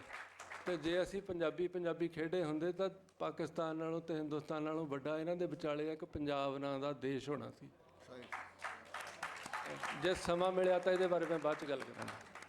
ਜੀ ਡਾਕਟਰ ਸਾਹਿਬ, ਉਹ ਜਿਹੜਾ ਪੰਜਾਬੀ ਨਿਸਾਬ ਤੁਸੀਂ ਬਣਾਇਆ 5ਵੀਂ ਤੱਕ, ਤੇ ਉਹਦੀ ਲਗੋਤੀ ਦੀ ਕੀ ਸੂਰਤ ਹਾਲ ਰਹੀ? 2 ਮਿੰਟ ਵਿੱਚ ਮੈਂ ਚਾਹੁੰਦਾ ਕਿ ਇਹ ਵੀ ਲੋਕਾਂ ਤੱਕ ਗੱਲ ਪਹੁੰਚਣੀ ਚਾਹੀਦੀ। ਜਿਹੜਾ 6ਵੀਂ ਤੋਂ ਲੈ ਕੇ 10ਵੀਂ ਤੱਕ ਜਾਂ PhD ਤੱਕ ਦਾ ਜਿਹੜਾ ਸਿਲੇਬਸ ਹੈ ਚੱਲ ਰਿਹਾ ਹੈ, ਪਹਿਲੀ ਤੋਂ 5ਵੀਂ ਤੱਕ ਨਹੀਂ ਸੀ। ਅੱਛਾ। ਕੁਝ ਪ੍ਰਾਈਵੇਟ ਸਕੂਲਸ ਵਾਲਿਆਂ ਨੇ ਇਹਨੂੰ ਲਾਇਆ ਵੀ, ਲੇਕਿਨ ਸਰਕਾਰੀ ਤੌਰ ਤੇ ਕਿਸੇ ਤਰ੍ਹਾਂ ਵੀ ਕਿਸੇ ਵੀ ਪੱਧਰ ਤੇ ਇਹ ਫੈਸਲਾ ਨਹੀਂ ਆ ਰਿਹਾ ਕਿ ਪੰਜਾਬੀ ਨੂੰ ਜ਼ਰੀਆ ਤਾਲੀਮ ਬਣਾਇਆ ਜਾਏ, ਜਾਂ ਘੱਟੋ ਘੱਟ ਪੰਜਾਬੀ ਦਾ ਇੱਕ ਸਬਜੈਕਟ ਹੀ ਪਹਿਲੀ ਤੋਂ ਪੜ੍ਹਾਉਣਾ ਸ਼ੁਰੂ ਕਰਤਾ ਜਾਏ। ਇਹ ਜਿੰਨਾ ਚਿਰ ਇਹ ਨਹੀਂ ਹੋਏਗਾ ਉਹਨਾਂ ਚਿਰ ਸਾਡੇ ਜਿਹੜੇ ਬਾਲ ਉਹ ਆਪਣੀ ਜ਼ੁਬਾਨ ਤੋਂ ਵਾਂਝੇ ਹੀ ਰਹਿਣਗੇ। ਇਹਦੇ ਵਾਸਤੇ ਜੇ ਅੱਜ ਸਾਡੀ ਸਰਕਾਰ ਅੱਗੇ ਬੇਨਤੀ ਹੈ ਕਿ ਇਹ ਪੰਜਾਬੀ ਨੂੰ ਜ਼ਰੀਆ ਤਾਲੀਮ ਜਿਹੜਾ ਉਹ ਬਣਾ ਦੇਵੇ, ਨਹੀਂ ਤੇ ਘੱਟੋ ਘੱਟ ਪੰਜਾਬੀ ਦਾ ਇੱਕ ਮਜ਼ਮੂਨ ਉਹ ਪਹਿਲੀ ਤੋਂ ਨਾਫਿਜ਼ ਕਰਤਾ ਜਾਏ। ਸਾਡੇ ਕੋਲ ਸਾਰਾ ਸਿਲੇਬਸ ਪਿਆ ਹੈ, ਸਾਡੇ ਕੋਲ ਸਾਰੇ ਕਾਇਦੇ ਮੌਜੂਦ ਨੇ, ਸਾਡੇ ਕੋਲ ਸਾਰਾ ਮਟੀਰੀਅਲ ਹੈ, ਸਿਰਫ ਸਰਕਾਰ ਵੱਲੋਂ ਉਡੀਕ ਹੈ ਜਾਂ ਕੁਝ ਜਿਵੇਂ ਹੁਣ ਇੱਕ ਹੈ ਗੱਲ ਕਿ ਜਿਵੇਂ ਹੁਣ ਪ੍ਰਾਈਵੇਟ ਹੋ ਰਹੇ ਨੇ ਸਕੂਲ 3,000 ਦੇ ਕਰੀਬ ਜਿਹੜੇ ਨੇ ਉਹ ਕਹਿ ਰਹੇ ਨੇ ਕਿ ਕੁਝ NGOs ਨੇ ਉਹਨਾਂ ਨੂੰ ਔਪ ਕਰਨਾ ਚਾਹ ਰਹੀਆਂ ਨੇ। NGOs ਵਾਸਤੇ ਮਸਟ ਕਰਤਾ ਜਾਏ ਕਿ ਜਿਵੇਂ ਸਿੰਧ ਦੇ ਵਿੱਚ ਕਿਸੇ ਸਕੂਲ ਦੀ ਐਫੀਲੀਏਸ਼ਨ ਉਹਨਾਂ ਚਿਰ ਨਹੀਂ ਹੋ ਸਕਦੀ ਜਿੰਨਾ ਚਿਰ ਉੱਥੇ ਪੰਜਾਬੀ ਨਹੀਂ ਪੜ੍ਹਾਈ ਜਾਂਦੀ, ਜਿੰਨਾ ਚਿਰ ਸਿੰਧੀ ਨਹੀਂ ਪੜ੍ਹਾਈ ਜਾਂਦੀ, ਜਿੰਨਾ ਚਿਰ ਉਹ ਆਪਣੀ ਅਗਰ ਸਾਡੇ ਅੰਦਰ ਵੀ ਇਹੀ ਕਰਤਾ ਜਾਏ ਕਿ ਕਿਸੇ ਵੀ ਬੋਰਡ ਦੇ ਨਾਲ ਐਫੀਲੀਏਸ਼ਨ ਉਹਨਾਂ ਚਿਰ ਨਹੀਂ ਹੋ ਸਕਦੀ ਜਿੰਨਾ ਚਿਰ ਉੱਥੇ ਪੰਜਾਬੀ ਜ਼ੁਬਾਨ ਨੂੰ ਲਾਜ਼ਮੀ ਨਾ ਕਰਤਾ ਜਾਏ। ਅਗਰ ਇਹ ਹੋ ਜਾਵੇ ਤੇ ਸਾਡਾ ਆਉਣ ਵਾਲਾ ਵੇਲਾ ਜਿਹੜਾ ਹੈ ਉਹ ਚੰਗਾ ਹੋ ਜਾਏਗਾ, ਪੰਜਾਬੀ ਮੁਆਸ਼ ਦੇ ਨਾਲ ਜੁੜ ਜਾਏਗੀ, ਪੰਜਾਬੀ ਜਿਹੜੇ ਲੋਕ ਪੜ੍ਹਦੇ ਪਏ ਨੇ ਉਹਨਾਂ ਨੂੰ ਵੀ ਰੋਜ਼ੀ ਰੋਟੀ ਮਿਲ ਜਾਏਗੀ ਔਰ ਪੰਜਾਬੀ ਜ਼ੁਬਾਨ ਵੀ ਹੋਰ ਤਰੱਕੀ ਕਰੇਗੀ, ਹੋਰ ਵਧੇ ਫੁੱਲੇਗੀ। ਬਹੁਤ ਸ਼ੁਕਰੀਆ ਜੀ। ਮੈਂ ਚਾਹਾਂਗਾ ਕਿ ਅਗਰ ਤੁਹਾਡੇ 'ਚੋਂ ਕੋਈ ਸਵਾਲ ਕਰਨਾ ਚਾਹਵੇ ਐਜ਼ ਮਾਈਕ। ਜਮਸ਼ੇਦ ਲਿਆਕਤ ਇਹਨਾਂ ਦਾ ਨਾਮ, ਆਪਣਾ ਨਾਮ ਪਹਿਲੇ ਦੱਸੋ ਜੀ। ਜਮਸ਼ੇਦ ਲਿਆਕਤ ਨਾਮ ਹੈ ਮੇਰਾ। ਕਿਤਾਬਾਂ ਦੇ ਵਰਤਨ ਦੇ ਹਵਾਲੇ ਨਾਲ ਗੱਲ ਹੋਈ। ਜਮੀਲ ਪਾਲ ਸਾਹਿਬ ਜਾਣਦੇ ਨੇ ਕਿ ਮੈਂ 2 ਸਾਲ ਆਪਣੇ ਪ੍ਰਾਈਵੇਟ ਸਕੂਲ ਦੇ ਵਿੱਚ ਸਿਲੇਬਸ ਚਲਾਉਂਦਾ ਰਿਹਾ, ਲੇਕਿਨ ਕਿਤਾਬਾਂ ਦੀ ਪਿੱਛੋਂ ਸਪਲਾਈ ਜਿਹੜੀ ਹੈ ਉਸ ਹਿਸਾਬ ਨਾਲ ਨਹੀਂ ਸੀ ਹੈਗੀ ਅਤੇ ਮੈਂ ਉਹਨੂੰ ਫੋਟੋਕਾਪੀ ਕਰਵਾ ਕੇ ਅਤੇ ਚਲਾਉਂਦਾ ਰਿਹਾ, ਲੇਕਿਨ ਚੀਜ਼ਾਂ ਜਿਹੜੀਆਂ ਨੂੰ ਇਸ ਤਰ੍ਹਾਂ ਟੁੱਟ ਗਈਆਂ ਪਿੱਛੋਂ। ਬਸ ਮੈਂ ਇੰਨੀ ਕੁ ਗੱਲ ਕਰਨੀ ਸੀ। ਸਵਾਲ ਤਾਂ ਤੁਸੀਂ ਕੀਤਾ ਨਹੀਂ, ਬਸ ਆਪਣੀ ਸਲਾਹ ਦੇ ਦਿੱਤੀ। ਸਵਾਲ ਹੈ ਕਿਸੇ ਕੋਲ ਤੇ ਉਹ ਡਾਕਟਰ ਇਸ਼ਤਿਆਕ ਸਾਹਿਬ ਕੋਈ ਗੱਲ ਕਰਨੀ ਚਾਹ ਰਹੇ ਨੇ। ਬਹੁਤ ਬਹੁਤ ਸ਼ੁਕਰੀਆ ਜੀ। ਬਹੁਤ ਲਰਨਡ ਆਪਣਾ ਪੈਨਲ ਸੀ, ਬਹੁਤ ਸਿੱਖਿਆ।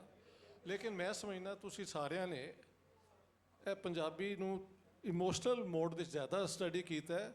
ਐਨਾਲਿਟੀਕਲ ਜਿਹੜਾ ਉਹਦਾ ਹੈ ਹਿੱਸਾ, ਉਹਦੇ 'ਤੇ ਮੈਂ ਤੁਹਾਡੇ ਕਮੈਂਟ ਚਾਹੁੰਦਾ। ਮਸਲਨ ਪੰਜਾਬੀ ਜਿਹੜੀ ਹੈ ਜਦੋਂ ਦਾ ਤੇ ਅਸੀਂ ਜਾਣਦੇ ਹਾਂ ਕਿ ਬਾਬਾ ਫਰੀਦ ਦੀ ਪੋਇਟਰੀ ਹੈ ਔਨਵਰਡਸ, ਕਦੀ ਸਟੇਟ ਲੈਂਗੁਏਜ ਨਹੀਂ ਰਹੀ। ਔਰ ਜੇ ਕਦੀ ਇੱਕ ਪੰਜਾਬੀ ਕਿੰਗਡਮ ਇੱਥੇ ਆਈ ਹੈ ਮਹਾਰਾਜਾ ਰਣਜੀਤ ਸਿੰਘ ਦੀ, ਤੇ ਉਹਨਾਂ ਨੇ ਵੀ ਪਰਸ਼ੀਅਨ ਰੱਖੀ ਜੀ। ਲਿਹਾਜ਼ਾ ਪੰਜਾਬੀ ਦੇ ਪ੍ਰੋਬਲਮ ਨੂੰ ਅੰਡਰਸਟੈਂਡ ਕਰਨ ਲਈ ਸਿਰਫ ਬ੍ਰਿਟਿਸ਼ ਇੰਪੀਰੀਅਲਿਜ਼ਮ ਦੇ ਉੱਤੇ ਸਾਰਾ ਪਾ ਦੇਣਾ ਜਿਹੜਾ ਹੈ, it might be very emotionally good, but it's analytically, historically inaccurate. I would like to register that.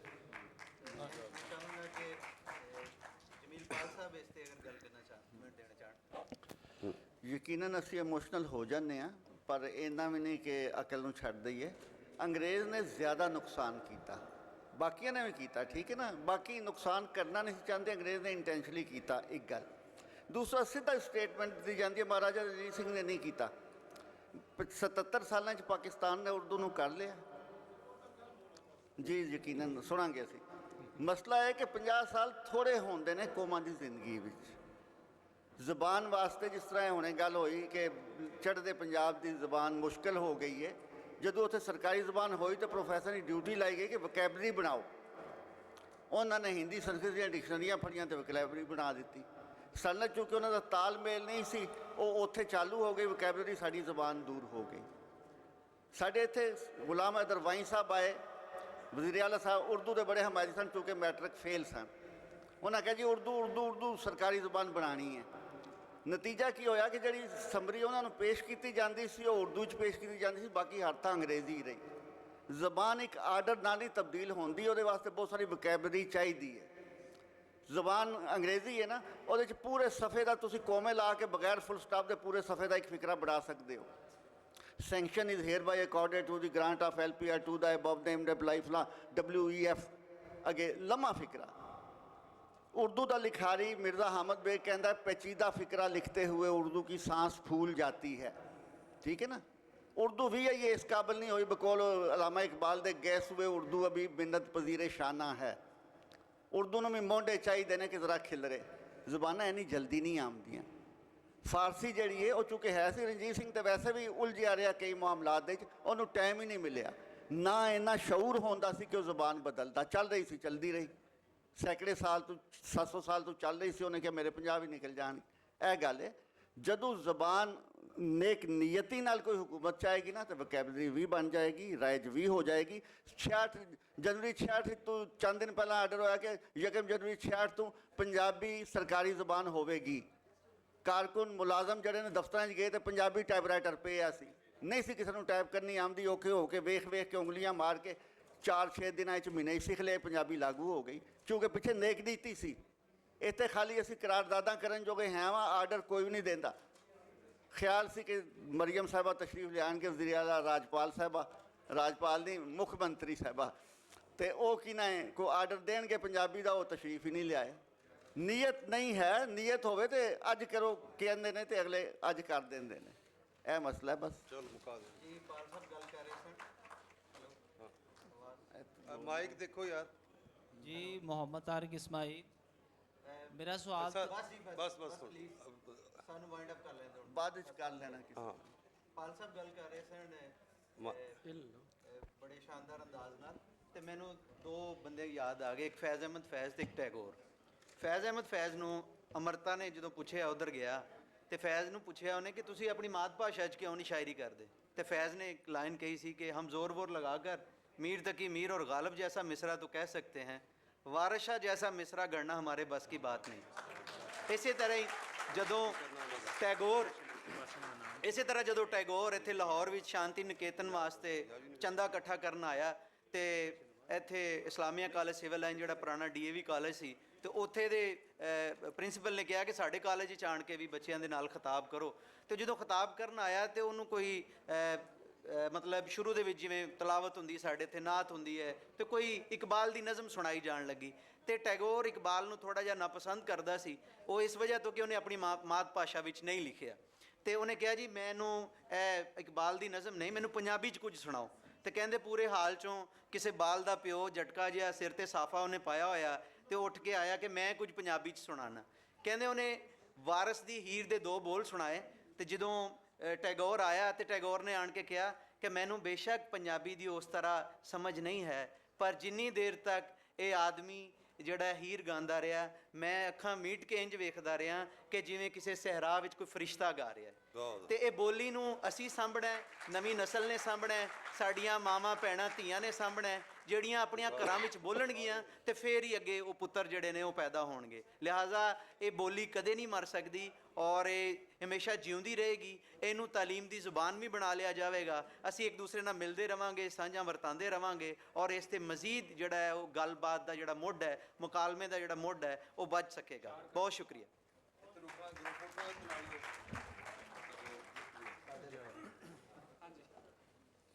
ਸਾਡੇ ਜਿਹੜੇ ਮੌਜੂਦ ਪੈਨਲਿਸਟ ਜਿਨ੍ਹਾਂ ਨੇ ਇਹ ਗੱਲਬਾਤ ਤੁਹਾਡੇ ਸਾਹਮਣੇ ਰੱਖੀ, ਇਹਨਾਂ ਦਾ ਇੱਕ ਗਰੁੱਪ ਫੋਟੋ ਤੇ ਨਾਲ ਇਹਨਾਂ ਦੇ ਗਿਫਟਸ ਨੇ। ਹੁਣ ਥੋੜਾ ਜਿਹਾ ਮੈਨੂੰ ਲੱਗਦਾ ਥੋੜਾ ਐਵੇਂ ਗੱਲਾਂ ਸੁਣ ਕੇ ਥਕੇਵਾਂ ਨਾ ਚੜ ਜਾਏ ਤੁਹਾਨੂੰ, ਔਰ ਕੋਈ ਥੋੜਾ ਜਿਹਾ ਸਵਾਦ ਬਦਲੀਏ। ਪੰਜਾਬ ਕੌਂਸਲ ਦੇ ਪੰਜਾਬ ਕੌਂਸਲ ਦੇ ਨੌਜਵਾਨ ਕੁੜੀਆਂ ਮੁੰਡੇ ਔਰ ਸਾਰੇ ਆਏ ਨੇ। ਇਹ ਪੰਜਾਬ ਯੂਨੀਵਰਸਿਟੀ 'ਚ ਵੀ ਪੰਜਾਬੀ ਬੋਲੀ ਵਾਸਤੇ ਕੰਮ ਕਰ ਰਹੇ ਨੇ। ਡਾਕਟਰ ਜੋਈਆ ਸਾਹਿਬ ਲੈ ਕੇ ਆਏ ਨੇ। ਸਾਰਿਆਂ ਵਾਸਤੇ ਤਾੜੀਆਂ ਮੁੰਡਿਆ।